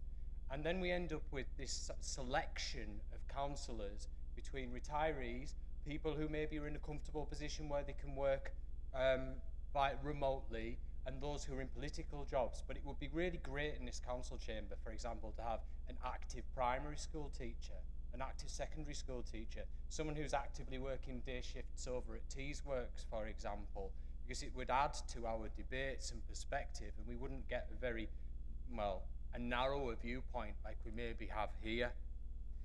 I'm fully in support of this. And yeah, that's all I've got to say. I'm just so thankful that you brought it forward. Just one other point, actually, it's just my own attendance is appalling in one of the committees, because I can't get days off. It's a Monday, Tuesday, and I have to work Monday, Tuesdays. So I've been only able to attend one adult scrutiny meeting, and that has a health component to it, and I'm a healthcare professional. I would love to go to those meetings, but I just can't get the time off work to do it. Thank you.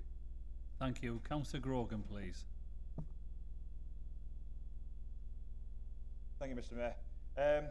I'd like to thank my colleague Kurt there, Councillor Pugh, of raising this here. I'm one of the lucky ones. I'm self-employed, so I can make arrangements because we get them well in advance. but not everyone is, like it's been touched on in this chamber here. But also, we want to open up local democracy to people of all ages. In a meeting recently, issues have occurred where people need to be able to come, and we need to be inclusive of everyone, younger people, especially women of childbearing age. They all need to be able to access local democracy like everyone else. I believe that this will help inclusify everyone in here, and I think that this motion should be passed through. And also, one more thing, Mr. Mayor, is our residents elected us to be their voices. If we can't get here because of work, how can we be their voices in the community? Thank you. Thank you. Councillor Hunt, please. Thank you, Mr. Mayor. Well, when I was elected, I didn't take this on as a second job. You know, I'll look at you all. There's a lot of new councillors, a lot of your work, and things are moving on. Over the years, I've been on a lot of committees, and I've tried to go to nighttime, daytime. I've sat on task forces. I've never moaned about anything. One of the main problems with, in the summer, fair enough, nighttime meetings, you know, but where we live, out in East Cleveland, I live in a valley. Even if they're not snowed in at Loftus, I have 4 banks to get out of Skinning Grove, never mind anything else. And on a nighttime meetings, that's hard for me. So daytime meetings suit me, you know.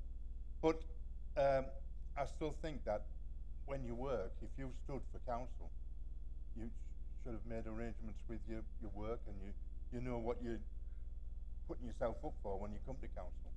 And I'm representing people that elected me, and they don't sort of tell me, you know, you nighttime or daytime.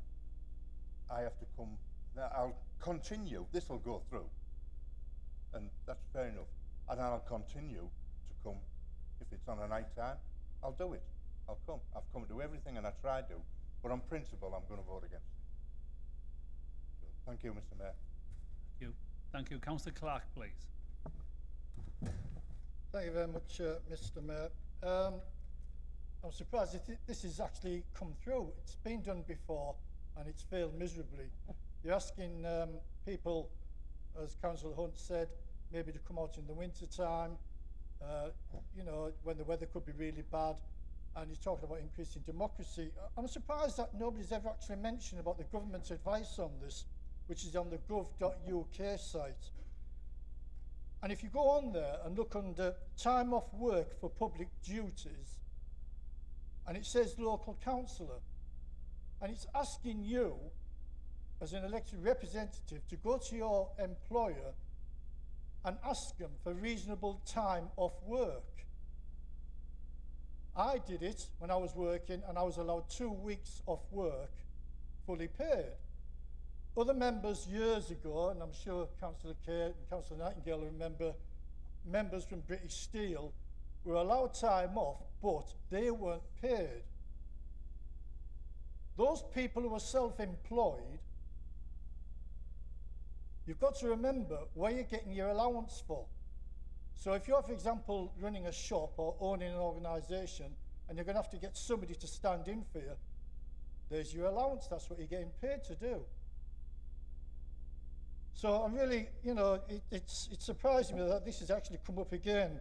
And members of the public, I can't speak for everybody, of course, but they will only attend normally when it really affects them. Councillor Leroy mentioned planning committee meetings. He's right, but they'll only turn up if it only personally affects them. And so you want to drag out, never mind, you know, saying no, you want to drag out members of the public in the winter months. So I would advise you that if you want to do this, why don't you say, well, if you want to have your evening meetings, why don't you say, well, we can do that in the spring and the summertime, but your evening meetings, sorry, the normal meetings in the spring and the summertime, but the evening meetings, sorry, I'm going to get confused now, should be held in the summer months, but the evening meetings, better get this confused now, aren't I? Yeah, here we go, right. Yeah. So the evening meetings should be in the summer and the spring, but the evening meetings should be not in the winter. That's what I would say. Pardon? No. Let him speak. I haven't got my hammer today. let Go me on, just Councillor get Clark, this go on. So I'm asking you perhaps to consider, when we go to scrutiny committees for them to debate it, to consider having seasonal meetings. Thank you. Thank you, Councillor Clark. Councillor Hannaway, please. You, Mr. Mayor. Thank you for bringing this motion. I too remember that debate from a decade ago because Councillor Massey doesn't have very many controversial moments in the chamber. But he said, I remember in the meeting he said, this chamber is not a hobby for retired people. And there was an actual howl from around the chamber. Obviously, it is a controversial issue, and I was happy to take it to the independent group when you asked me to, but as I predicted, there was no meeting of minds. You know, there are good arguments on both sides. I did suggest at one point we could maybe have a working group, but several members replied, what you mean, like the budget task and finish group, where we went on it and then we were accused of wanting to bring parking charges in Loftus. So I think maybe that route doesn't have the validity in our civic life that it used to have, unfortunately, which is a shame. In the end, the only suggestion we could gather around was that maybe when each committee knows which members are on it for the year, each committee could have a discussion itself and with the officers who also have their own time constraints and see what is the best time for that committee for that year, maybe. Thank you. Thank you. Councillor Joy, please. You've took the wind out of my sails, Councillor Hannaway. I welcome this motion. Thank you for bringing it. It is not unknown to me, as the current chair of climate scrutiny, to have this back and forward debate, and you can never please everyone all of the time. So it's a really welcome time to bring it back. I think there's some welcome additions. So we want to be reflective of all of society, and I think this allows that to happen, and that is probably the most important thing, which is why I'm minded to support this motion. My red flags and my watch outs, and this came out during the debates about whether climate scrutiny should move to an evening, and we did try lots of different iterations. I think some of the watch outs are, we are expecting quite a great deal of our council officers who do, I'm presuming a lot of them are 9 to 5, and then we ask them to come and do a 6 till 9 on top of the day they've already worked. I like the fact that people come and bring their best selves, and in order to do that you need a really good work-life balance. Most employers now have it written in their values that they have a work-life balance, and part of that is having accessibility. Now my dream would be if you'd have put in that some form of hybrid attendance for people who cannot be in this environment because of physical disability, mental health issues, or some other caring responsibility. That would be like a dream to add in, but I think I'm minded to support the motion, but I think we must think about when we sign up for meetings at an AGM, for example, then that's when you have the discussion, not halfway through the cycles. You can't change it halfway through, and then just to be mindful of the officers' time, and that the internal structures must reflect some sort of work-life balance for officers, so we're not running them ragged. They've already got enough to do. Thank you. Thank you. Councillor Davies, please. Yeah, thank you, Mr. Mayor. I sit on Loftus Town Council as well, so we've gone through a little bit of this over the years, as Councillor Hunt will know, because I think he's on at the same time. And one of the issues that we had was the fact that people in the office would have been working from 9 o'clock in the morning till 5 o'clock, and then we've got our full town council on a night on a Monday, 7 till 9. But all that happens there is you just rearrange working days and your hours. I mean, probably most of our Dem Services team, obviously they can't probably answer because it's in a meeting, but there's probably some work arrangement already in place there about officers working as and when the council allows or needs. So that can be sort of changed around. But yeah, in general, I mean, I support the motion, as probably all 95% of people at work will probably agree with supporting the motion. And I would imagine that probably 95% of all people that are retired are probably against it, but that's just the general makeup of what we've got to decide.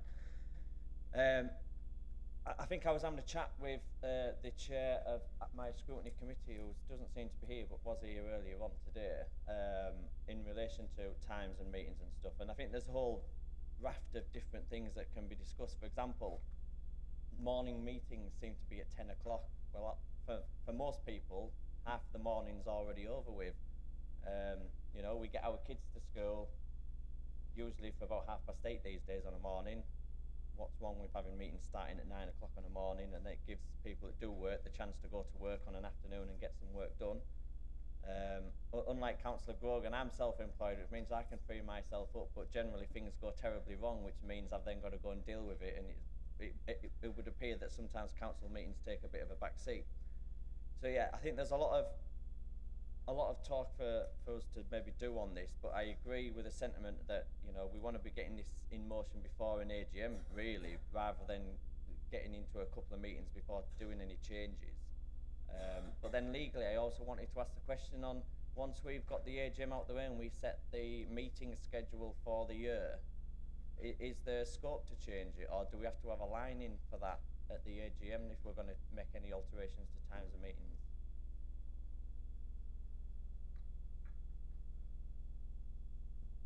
Doesn't specify a time for the meetings. I'd have to double check, but in the constitution there's discretion authorised to the managing director to set the time and place of meetings. Obviously, if the motion's approved today, then, you know, effectively this is saying that the times for each committee will be delegated to those committees. Perfect. Yeah, right, that's it then, Mr. Mayor. Thank you.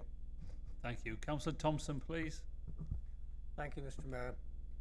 I think the sentiments of this motion are clear. It is an attempt to actually facilitate the democratic process and to ameliorate some of the constraints that appear to be inbuilt into the current system. So the motion guides that the council should delegate to individual committees the discussion and the final decision in terms of, given their membership, what the most appropriate attendance schedules should be. And that does seem perfectly reasonable. There are clearly some challenges in coming to a decision.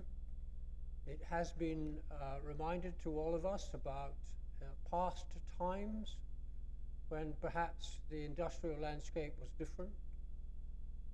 And there were some megaliths such as ICI and British Steel who allowed their employees to have time off. But the world has changed.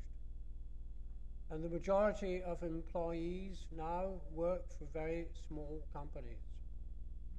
And we are all experiencing the challenges if no one turns up to work. Now, absence can be managed, and if one is understanding that someone is not going to be at work and can make provision to cover, so be it. But we have to be understanding of what the industrial and commercial landscape actually is outside of this chamber. It is also suggested that we might encourage more participation by members of the public. I'm not sure if that is the case. However, the members of the public do delegate to elected members decision making. So the absence of a general public should not be a great disappointment. So the practicalities clearly have challenges. Weather is a determinant, and it would seem absolutely appropriate that there should be some flexibility in attendance scheduling, forward planning. We have heard a little bit about that today. Another factor clearly is attendance of members themselves. And we need to be reminding ourselves, do we not, that if we elect to serve on a committee, we turn up. There is the option, of course, of substitutes. If that is the case, it needs to be exercised. But attendance at meetings throughout this year has not been 100%, has been nowhere near 100%. So irrespective of what system might be employed in the future, all members need to step up. So I would be supportive of the motion. I think it gives an opportunity for flexibility. There are constraints clearly in terms of what council employees might be required to do in terms of attendance, but I'm sure all of that can be addressed.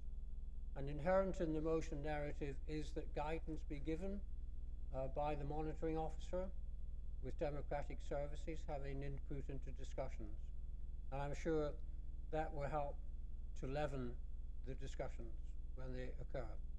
So I'm very supportive of the principle of the motion, and I do hope the practice of it can be implemented.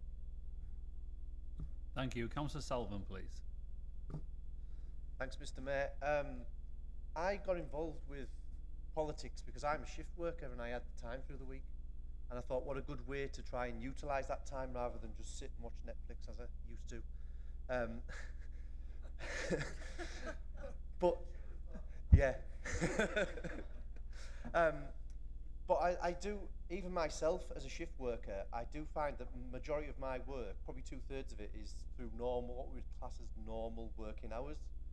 And if you look at my attendance since becoming a councillor, it was really, really good at the start, and it was really good for a reason, because my rota just lined up brilliantly and I could attend all the meetings. This year, my attendance for committee meetings has been appalling. In fact, I think it's 0%. And the reason being that I've got a 6-week rota, and every 6th week I get a Monday to Friday where I'm in the office. And look what's happened. That 6-week rota is lined up perfectly with the 6-week rota, 6-week scheduling at this council. And so what's happened is, from the start of the year, I've been unable to attend any committee meetings. So I will also be supportive of this motion, even though I do have more flexibility than some. But one thing I think the council could maybe take on board is, and I've heard the argument about democratic services and they'll have to work over and things like that, but maybe it's one thing the council can look into is, it is 2025 and they are, and I don't know how this will stand constitutionally, but there are apps and there are AI solutions that could probably take notes for meetings. Maybe that's something as a council that we can look into to help with democratic services in these meetings. I just thought I would suggest that. But yeah, I'll be supporting this motion. I think I'm glad that Councillor Pugh has brought it to the table. Thanks, Mr. Mayor. Thank you. Councillor Martin, please. Yeah, well, obviously, I think this is a great motion, and it helps a lot of sellers out who obviously do work 9 to 5 or are self-employed. But at the same time, though, I do think the council themselves, when they're planning the meetings, they need to do better. Like 3 meetings this week, one of them was a special meeting. Why couldn't the special meeting be in this morning? So you could have a special meeting this morning, 9 till 12, have a dinner break, then full council in the afternoon. Why did we have to split it over 3 days? Like the regulatory meeting was supposed to be today, and obviously it got moved till yesterday for this meeting. But why couldn't you do the regulatory 9 till 12 and then have the afternoon meeting as normal as we are here now? I just think, in a way, the council are sort of like not making it easier for the sellers themselves. Thank you. Councillor McInnes, please. Thank you, Mayor, and thank you, Kurt, for bringing this motion forward, because obviously I'm a prime example. I take on board what Councillor Clark and Hunt said. When you become a councillor, you've got to take into all aspects of if you can do it from the beginning. I'm self-employed. I took the opportunity to be a councillor. I thought, can I fit it in? Yes, I possibly can, and still do my job at the same time. Let's look at this week, for example. My shop, I work by myself. My shop's been shut 2 full days this week, so I've lost 1/3 of my income. My income is a lot more than the council's income. So I take on board what Councillor Thompson said. I think the council needs to be, I think that the important words is flexibility. In a modern council, you need to be flexible, and also consider diversity as well. We went to Eston Baths the other week to see the filling of the pool. We did the leak test and things like that. And Councillor Richardson was speaking about this there. She said a great thing because she works full time as well during the day. And I like what she said about the summertime, taking seasonal, where evening meetings through the summer, the springtime, when it's early morning, when it's light in the evening as well. And for the winter time, when the weather's bad, do the daytime one. So I'd love to see maybe a bit more flexibility on that and take that into consideration when making a decision. Thank you. Thank you. Councillor Kay, please. Propose an amendment, please. And it's very short. I believe and propose that all evening meetings held in the winter are held in the Loftus, Broughton or Lockwood wards. We'll put it on the other foot now and see how you like that. You have to come out to East Cleveland to meet. You won't like that, you'll all vote against. I've had being serious, years ago, I set out thin covering of snow from Moorsam, where I live. My destination was Eston. I was going up Burke Brow on the Lockwood Beck side. I lost total control of my car, shot across the road. The car ended up pointing down the road rather than up. It hit the verge and it toppled over into the ditch and I was in the car upside down. The car was upside down, I was upside down, and I thought I was still on the road, and I feared that another vehicle would hit me or the car would burst into flames. This is all literally true. I looked through the window, panicked a bit. Instead of screwing it down, I saw these two legs standing outside, and I said to this chap, shouted to him, kick the window through. And he dutifully kicked the window through, and greatly relieved because I felt I was, I might be burnt to death, or I still thought I was on the road. I crawled out, and it's absolutely true. And the car had to be rescued the next day. And about 2 days later, I decided to phone this gentleman. He gave me a lift home, I forgot to say. I had to phone, I phoned him up. He said, well, I'm sorry to tell you that I broke my foot kicking the window through. So he got off, he came out of it worse than I did. Now this is all literally true. And that's when you try to get to a meeting from East Cleveland in the winter, this is the type of thing which will happen, and it will happen again if you go through with this motion. So I want an amendment, as I say, that if we're going to have these evening winter meetings, let other people take the strain for once, and let's have them in Loftus, Lockwood or Broughton. Thank you. Do we have a second of your motion?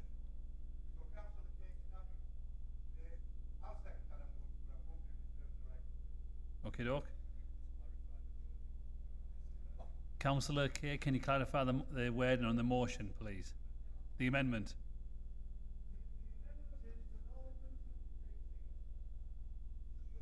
When's that from? Loftus or Broughton. Sorry, all winter evening meetings. All winter evening meetings should be held in those East Cleveland wards. See how you like it, the rest of you. Right, thank you. Right, hold on. Wait, come on. Does anybody wish to speak on the amendment? Councillor Pugh. Thank you, Councillor Kerr, for your amendment. No, sorry, you can't speak now. You've got to speak on the amendment when we sum up. You're going to sum up. This is what I'm saying. You're getting the amendment rules now, so you can't speak. You, Councillor Kerr, So does anybody want to speak on the amendment? Councillor Brown? Yeah. Just, Councillor Kerr, I completely get the safety thing.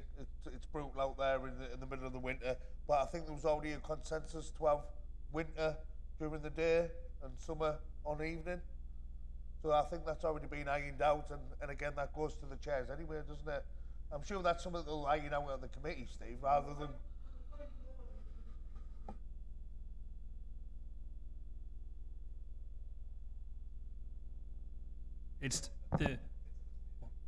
It's up to the individual committees. It's not, you can't have that here.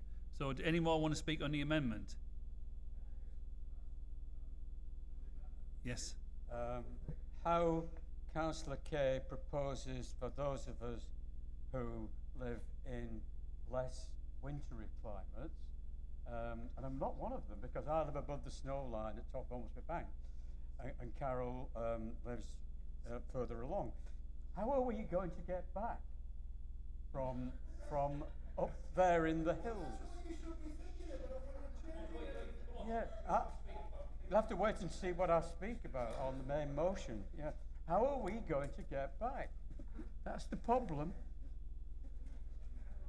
Right, I'm getting Councillor Pugh to sum up on the amendment. Councillor Pugh.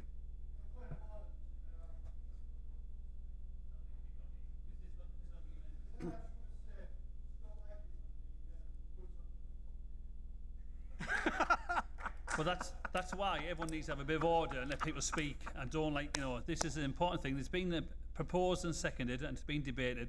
So Councillor Pugh, to sum up, please. Have a bit of order, everyone. Thank you. Thank you, Mr. Mayor. Just for absolute clarity, I'm able to sum up on the motion itself afterwards. Yes. Yes. This is just summing up on the amendment.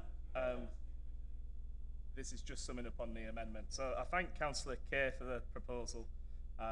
And the seconder as well. I personally don't have an issue with meetings in East Cleveland. Just not sure where you'd have them. Is there a big enough village hall to have? Well, there probably is actually. There probably is. Maybe it's something we can consider.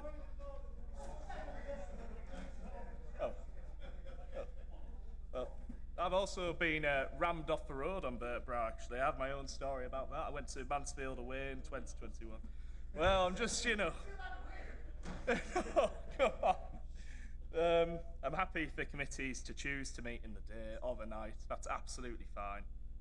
And appreciate everything Councillor Kay has said. That's why this motion is a compromise in that it pushes it on, asks the committees to make a considered approach. It's not this council and the majority, I think, we would have forcing the committee meeting times to change. It's asking the committees, and you can consult the staff on those committees too, the staff who help with those committees, what they think meeting time should be. That's what this motion provides an opportunity to do. Thank you for the amendment. I won't be supporting it. Thank you.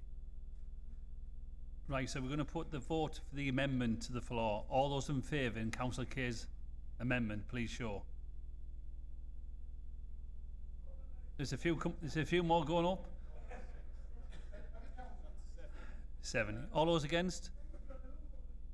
No, that's not carried. So we'll go back to the original motion, and we've got Councillor Nightingale to speak next, please. Thank you very much. Yes, I think I've got to declare an interest because I've done both. I'm now retired, so obviously I'm an old codger who might want to do daytime meeting. But I've also been employed in the past and had to break the speed limit on Ladgate Lane quite regularly, moving from Pritchett Base to the Old Town Hall in Eston. I don't think anybody in their right minds is going to be opposing the idea that we should widen democracy and open it up to as many people, younger people, a more diverse population, and ensure that we have more wide-ranging views and ages and so forth. But I think we've got to be practical. I also think it's a bit simplistic to say that the only reason why people at work who work don't decide to stand for election is because of the timing of meeting. It's much more wide-ranging than that. And I just follow the example of Councillor Earle in the meeting the other day when she was talking about multi-causal explanations for deprivation. There are multi-causal explanations for why people do not put themselves up for election. One of them particularly is maybe the fact that they're daytime meetings, but also because they are afraid of their employer saying, what's your biggest interest, your job or your hobby on the council or your pursuit of political power? So I think it's, that may well be a crucial factor. I think in addition to that, I think we've really got to recognise the practicalities involved in going over to evening meetings. I'm not going to vote against it. I just want you to recognise the practicalities. First of all, the officers' time and their performance, and the family life of members of the council and members of staff with evening meetings. What are they going to do in terms of looking after children and so forth? We have, in some ways, you get the reverse of what occurs to people who are actually working. The other argument is the evidence that happened with Councillor Joy's committee in terms of the changes in attendance, and it doesn't seem to be the case that attendance was any better. There is also the fact that we have to look at the life balance of our workers, our staff, and who are going to be involved in this, the time that they're going to give to their leisure, and so forth. There's also a further practicality, is if you're going to have evening meetings in the time of the staff leisure and the council's leisure, you've got to make them worthwhile, and you've got to make them where there isn't just waffling and issues raised that could easily be raised by members' inquiries and so forth. So we've got to make sure that the meetings are effective and are doing the job, especially scrutiny committees, when we're holding the administration to account. The final point I want to make is the incredibly serious issue of clashes. Meetings could clash not just with meetings of the parish council, but with borough matches, and even more important, Manchester United matches on the television. So it's very important that we actually make sure that we are timetabling these so that they're going to be effective. So I think we've got to be very careful and recognise these practicalities. But the real issue is making sure that we do widen democracy, and each party should be encouraging younger people and more diverse people to stand for the council. That would be my concluding remark, Mr. Mayor. Thank you. I'm remiss in congratulating on your year of office. Of course, I'll be giving a eulogy to your at the ending of your mayoral appointment at the investiture meeting. Thank you. Now it goes back to Councillor Pugh to sum up again on the original motion. Yeah.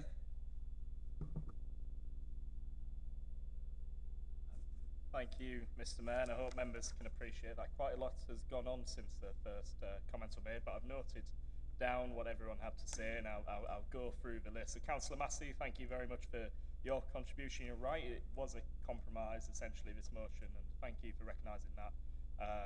Yeah, thank you for your support. Councillor Brown, again, thank you for your support and for the support you said of the Labour group, and I really welcome that. Thank you. Councillor Leroy, thank you for your support. You make a very good point, actually, about different workers, teachers, etc. I know of teachers who have stood for election. I'm not aware of any in this chamber. Apologies if there is one, but that's a great example of someone who probably isn't able to make a meeting. Councillor Grogan, thank you for your support. Councillor Hunt, thank you very much for your input, your comments. And you made a very valid comment, actually. Councillors should make arrangements. When you're standing for election, you should make arrangements with your employer.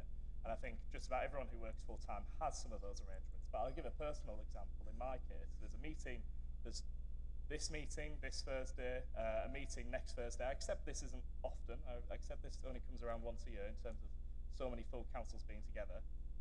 My employer is very reasonable, but at the end of the day, there's work to be done, and it falls on my colleagues. It is sort of an issue of guilt, and they say, oh, why aren't council meetings on an evening? And I have to say to them, well, good question.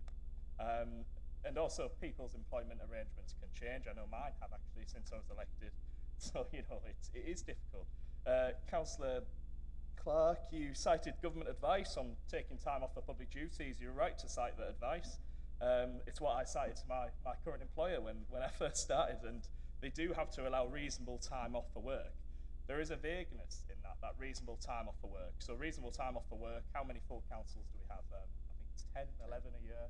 10, 11 a year, and that's what I put forward to my employer and said, and I've got to say this, I'm sure this is the case for many other people in full-time work. I hate to talk about myself, but I feel like it's an appropriate example. If I was on lots of committees as well, which I would love to be, I would love to contribute more. I mean, you're talking 20, 30 meetings, and going to a new employer with that many meetings, it is difficult. And that's, it wouldn't be unreasonable for an employer to turn around and say, actually, we need you at work.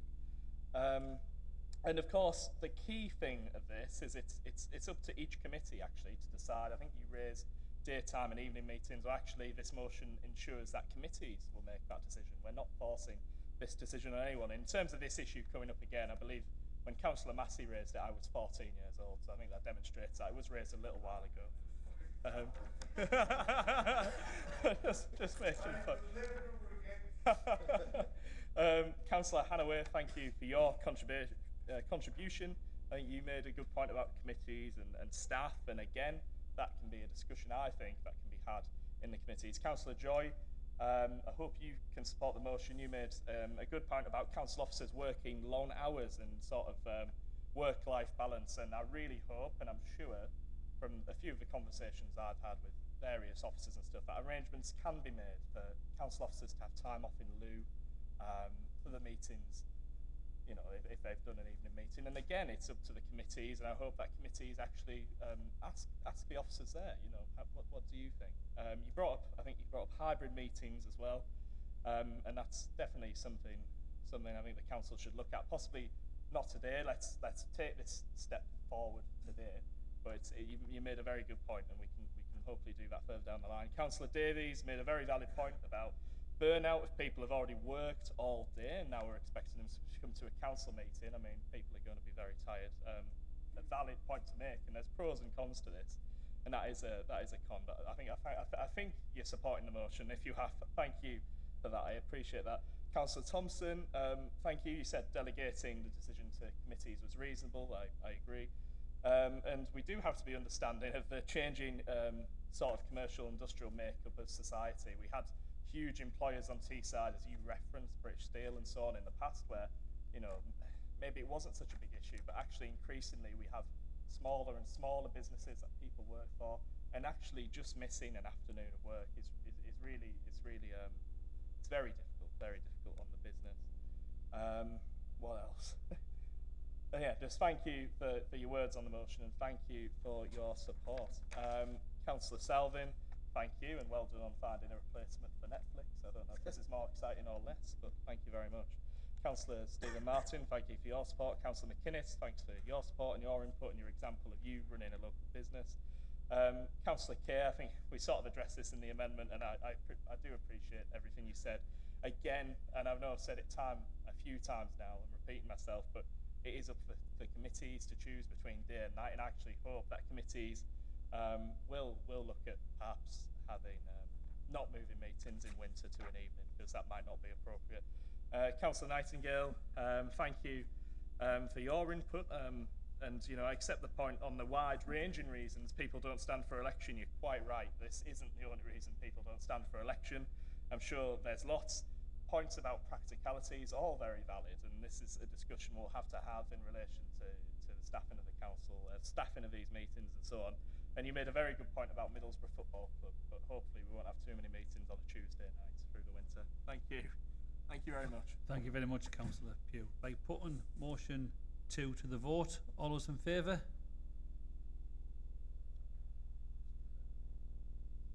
Can we do a vote against, please?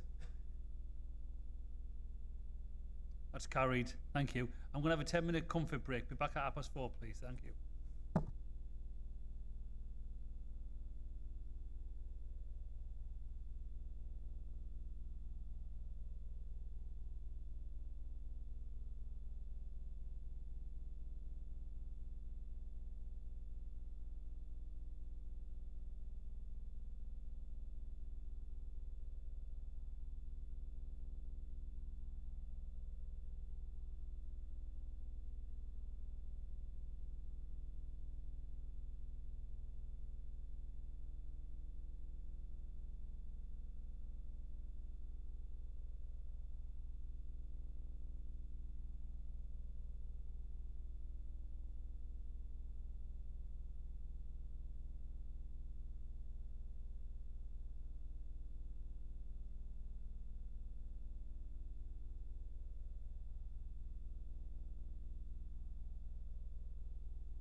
Right, councillors, can we bring the meeting back to order, please?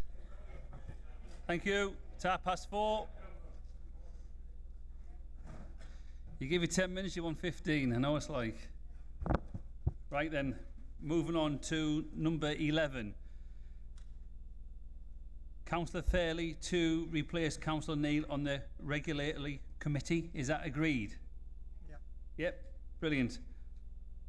Moving on then to number 12.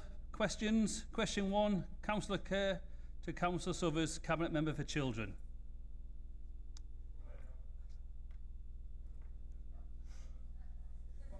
I'll tell you what, we'll go to the next one then. Come back over here. Councillor Grogan to Councillor Brooke. Oh yeah, Brown, yeah. No, yeah. Councillor Grogan to move. The Boating Lake at Cotham has been the centre of the recent VE Day celebrations, which I like to echo your sentiment in gratitude, you know, to the Royal British Legion, the veterans who served this country who took part, including our own Dave Taylor, who's not here today, and the council officers that took part. It was well documented and claimed that the works would be completed and repaired, and the lake filled by Easter by you, the leader of the council.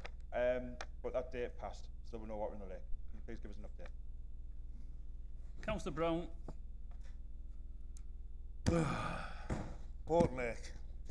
It's about putting water in a hole, isn't it? Or it was for me. As you can see, what we try to do is repair it and not a huge cost to the local taxpayers.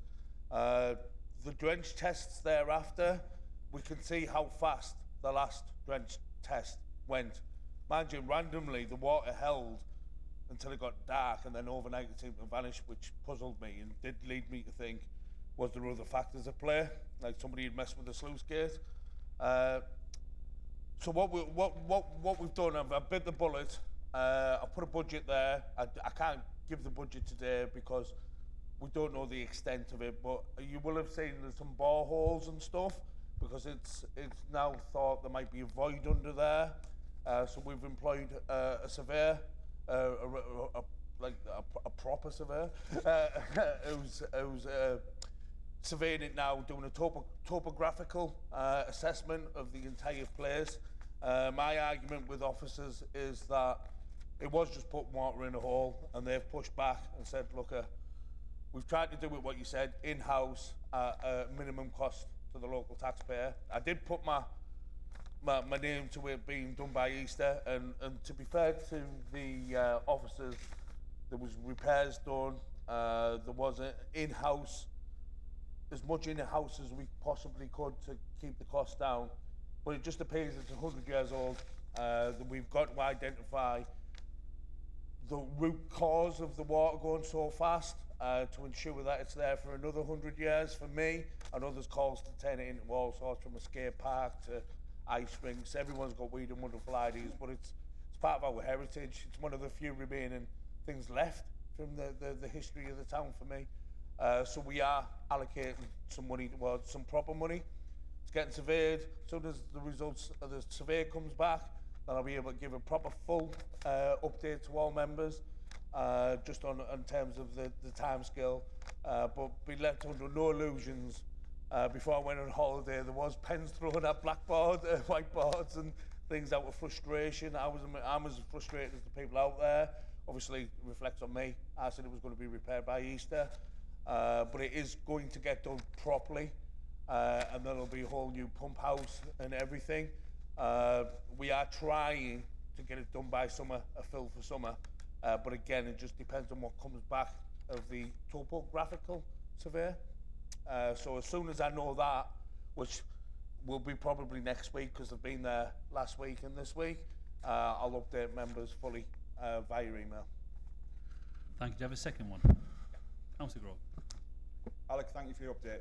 There's 31 boreholes. I had a little look yesterday. They're all numbered on the top. Just because obviously I got told that it will leak now, yeah. And like I say, I personally have found it quite difficult to gather the information from members' inquiries. A little bit what was said earlier on in the meeting regarding members' inquiries are totally flooded by everyone that's asking questions all the time. So it does take time to get through. Simple things, obviously, like who initially done the surveys? Was it done in-house, which you've clarified? It was done in-house. And it was said there was no report produced because it was done in-house. It was drench tested, new sluice gate was defective, commissioned, installed and everything else. And obviously the service lead for the engineering and highways said it was undertaken by a chartered civil engineer from a consultant engineering company. I've actually asked for a copy of the report just to see how bad it actually is. No costings, but I even asked him what the company name is, and I keep getting a lot of silence from members' inquiries. I'm not saying it's intentional, but just that's what it feels like. It's a bit of silence. I only asked for some documentation. The reason I brought this here is a member of one of the associations that he's going through a tough time at the moment, and he's worried he won't be able to go on that lake again. He doesn't see it moving forward. And yeah, I'm sorry, yeah. So like I say, yeah, I know, I'm sorry about that, Mr. Mayor. So given that you're going to give your word that hopefully it's going to be done this summer, will you try and keep it as possible, as much transparency with members? But I think you've actually alluded to that already.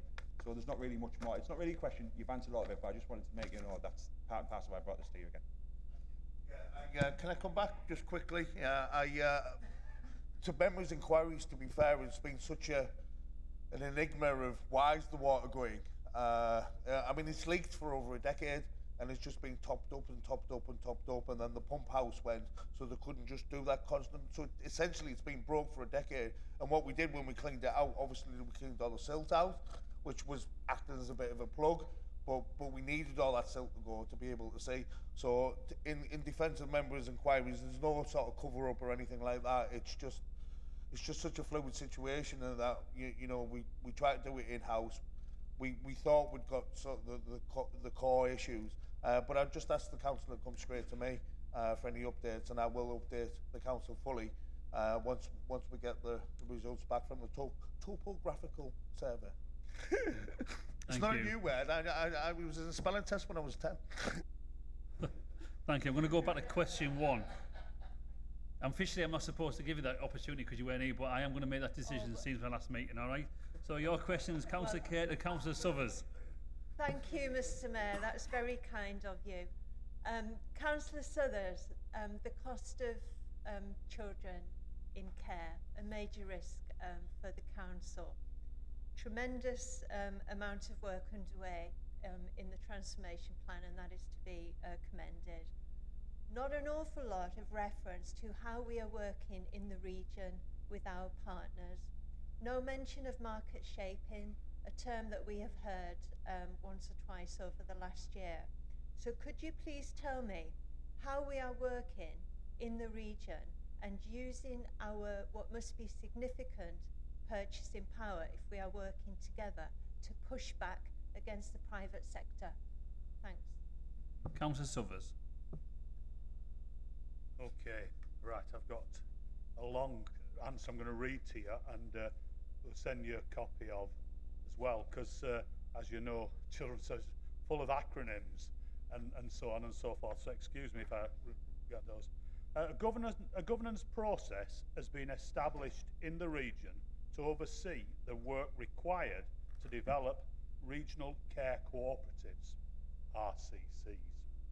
Okay?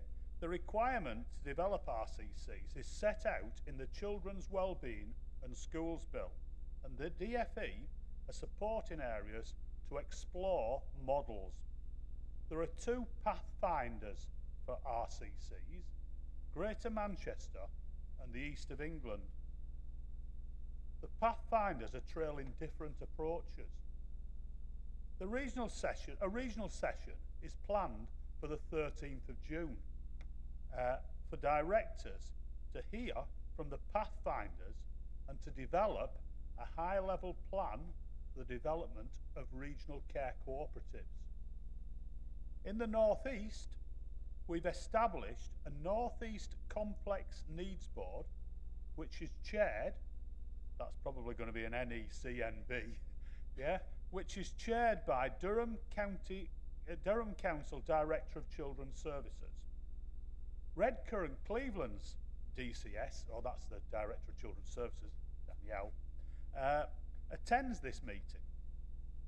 In addition, there's a subgroup, the North East ADCS Strategic Children's Commissioning Group. I'll let you work the initials out for that, which Redcar and Cleveland Borough Council lead commissioner attends. Activities include North East Councils have commissioned Newton Consultancy to undertake diagnostic work to understand the gaps in provision to inform regional commissioning plans.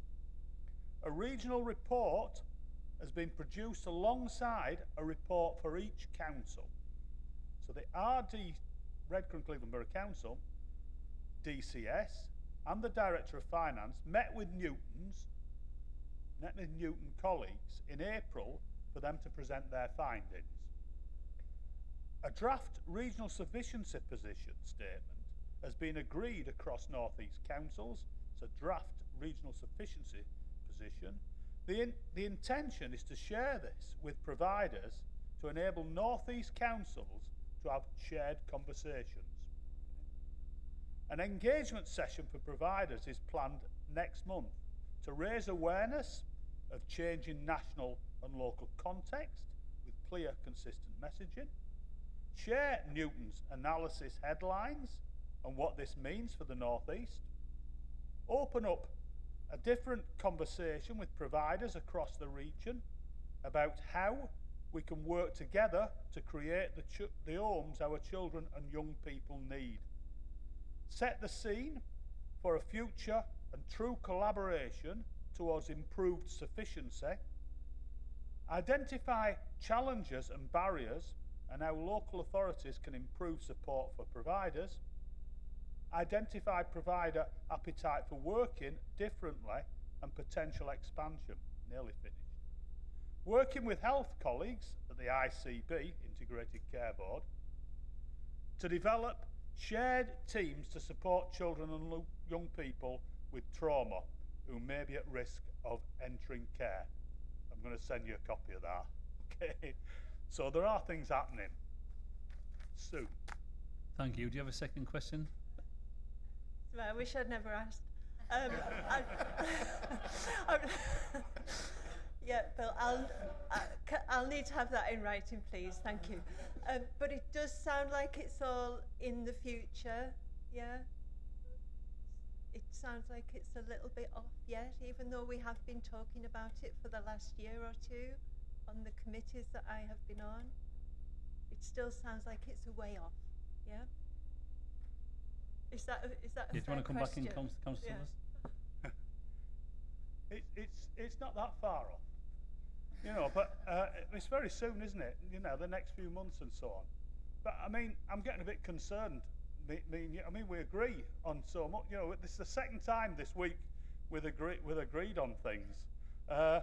And as a member of the Cooperative Party, you know, I support cooperative solutions, and some services being brought back into the public sector. So I'm glad that you agree with me on that under local authority control. I'm wondering if you'd like to join the Cooperative Party. Actually, I can get you in a membership form. It's all coming up fairly soon anyway. We can reject the application.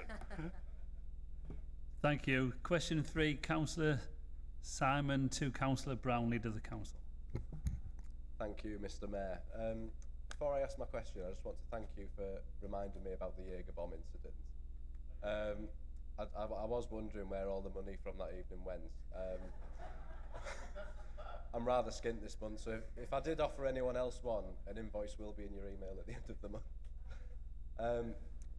True to fashion, my computer has just restarted, so I won't read it directly, but Alec, if you could just provide an update on what's happening with the arena and the option that the group have on the land, because I believe it is due to expire shortly, so I'm just wondering if you could just provide a quick update on what's happening and just any updates that you might be aware of going forward. Yeah, Councillor, we met with the arena board last week. You're right. The lease option, I did extend it for another. Oh, sorry, we did extend it for another 6 months to give them every opportunity. currently working on funding. The concept and developer that they're proposing has changed. However, I don't speak for the board. I would ask the councillor to get in touch with the board. I don't think it's appropriate for me to disclose their plans in a public meeting when they haven't disclosed them themselves. But you can be rest assured from day one, from waiving fees to negotiating the lease option, to extending it, to the meeting last week, to meetings with other potentially interested partners. The council is doing everything that we can do in terms of supporting with the landowner. It's a commercial bit of land. It's valuable to the council, so you can imagine I'm pretty keen for them to progress or not, or decide they're not going ahead. But this question in terms of what they're planning to do is a question for them, really, councillor. Thank you. Have a second one? No, thank you. Move on to question. Councillor Leroy to Councillor Smith, Chair Planning. Councillor Leroy. Yep. Councillor Smith, you've been Chairman of the Regulatory Planning Committee for a combined total of 6 years, maybe more. I believe it's around 6. During your time, serving as Chair, development activity around Mask, Saltburn, Newmask Parish Council area has been unprecedented.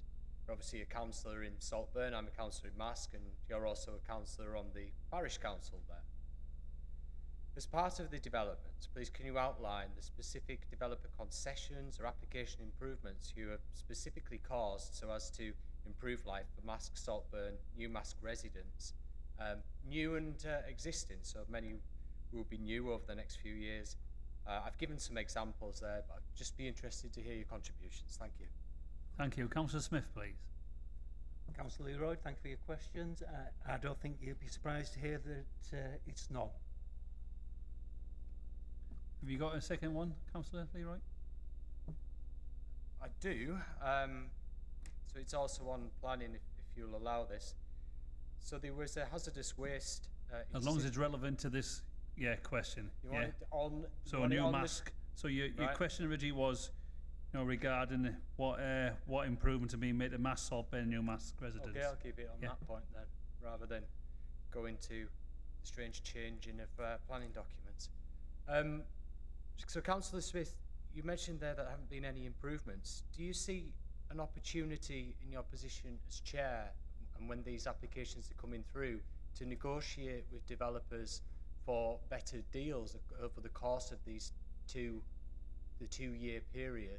When I was Chair for a very brief period, we managed to do exactly that with the Gisborough application, where we negotiated concessions in a friendly manner. We knew it was going to go through, but we negotiated some concessions. So we're just wondering whether you see yourself opportunities to be able to negotiate during those 2 years that you get. Thank you. Thank you. Councillor Smith, please. Thank you for your supplementary question. Councillor Leroy, I think you need reminding what the role of the Chair of Regulatory is. So I'll remind you. The role of the Chair is lead the work of the committee and make sure it carries out its business effectively and efficiently, lawfully and within its terms of reference. Chair meetings of the committee. Ensure respectful engagement between the committee, its officers, guests and the public, and keep ethical conduct throughout the meeting. Lead in the development of the work of the committee which they chair. Let me explain the processes to achieve development contributions that the authority undertake. Negotiations are conducted by the Council's planning officers based on consultation processes. As they process the planning application and bring to committee for a decision, any developer contributions secured by the Council have to be in accordance with national and local planning guidance, and therefore have to be necessary to make the development acceptable in planning terms, directly related to the development, and fairly and reasonably related in scale and kind to the development. Bearing this in mind, I, along with other elected members of the Regulatory Committee, then make decisions on planning applications based on information presented. I appreciate I am the chair of the committee, but each decision to either approve or refuse is based on a democratic majority vote from the committee members. My role as chair of the committee is not to get involved in any negotiations. Thank you for your questions. Thank you. Move on to question 5. Councillor Leroy to Councillor Brown, please. Didn't go well on the unlawful front though, did it? Ultra vires twice in the last 6 months. Let's move on to question 5.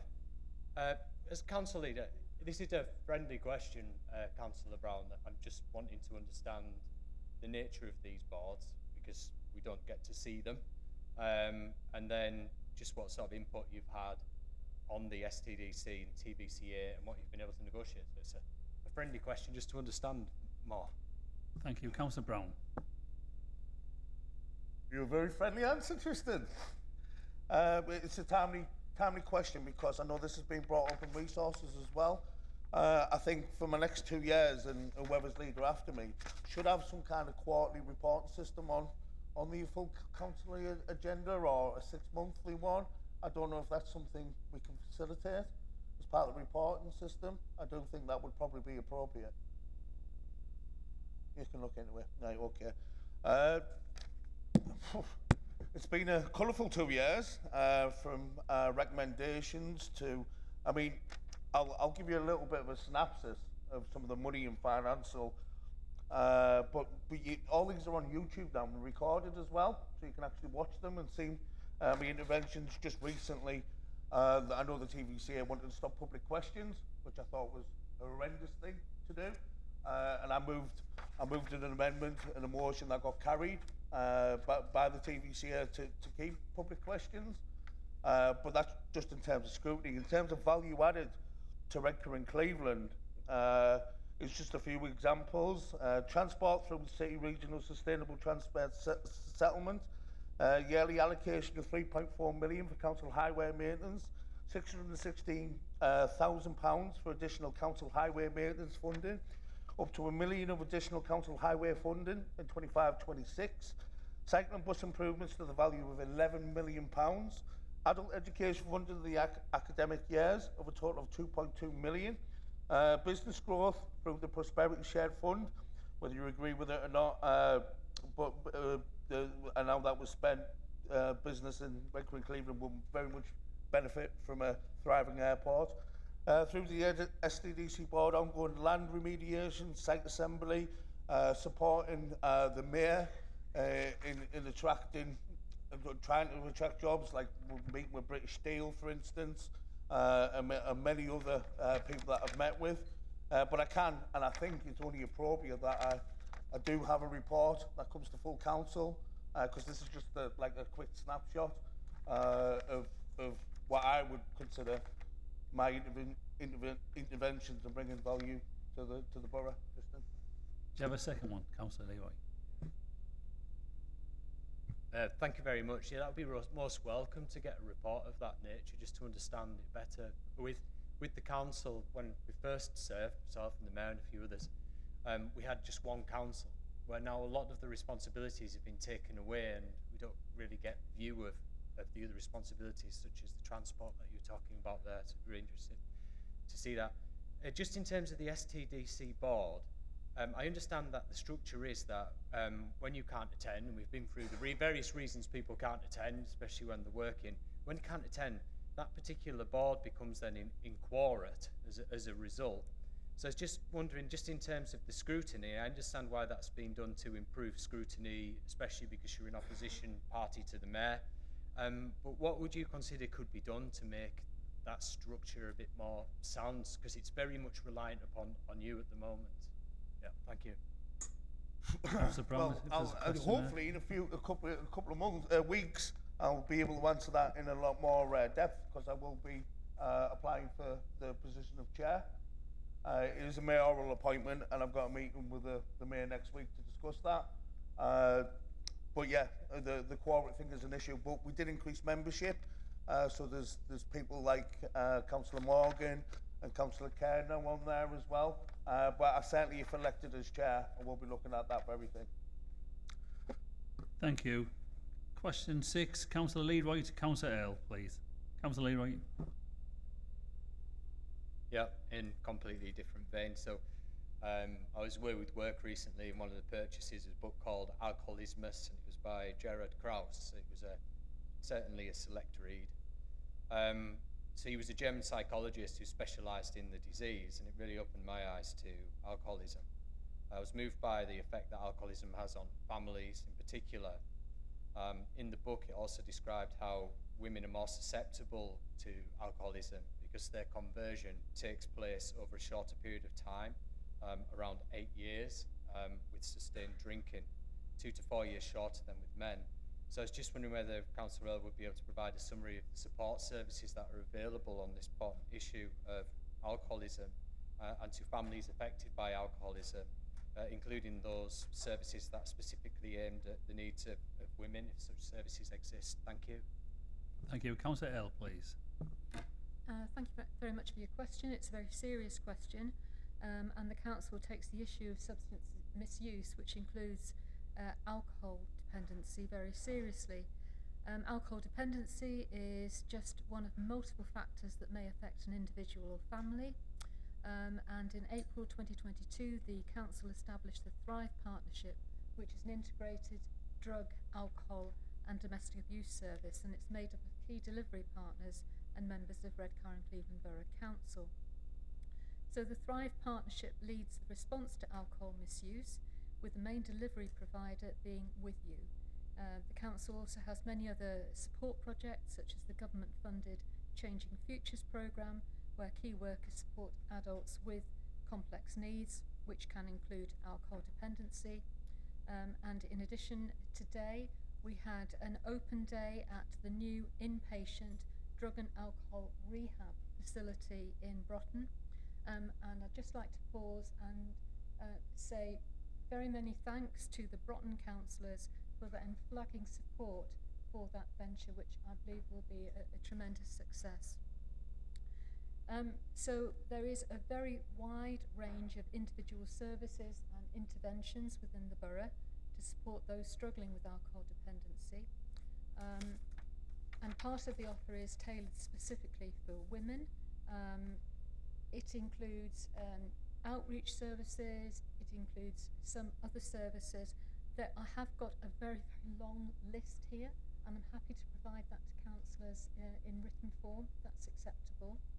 I'd also like to mention Make Every Contact Count. This is something that our health and community coordinators have been trying to push within the community because this is an app-based information site, and in fact alcohol is the second thing on that app-based site. It's both alcohol for adults, if you like, and alcohol for children as well. So lots and lots of services out there. As I say, I'll provide a very detailed written list. Thank you. Do you have a second question? No, brilliant. Thank you very much. That's meeting finished. Thank you very much, everybody. Have a safe journey home. Thank you.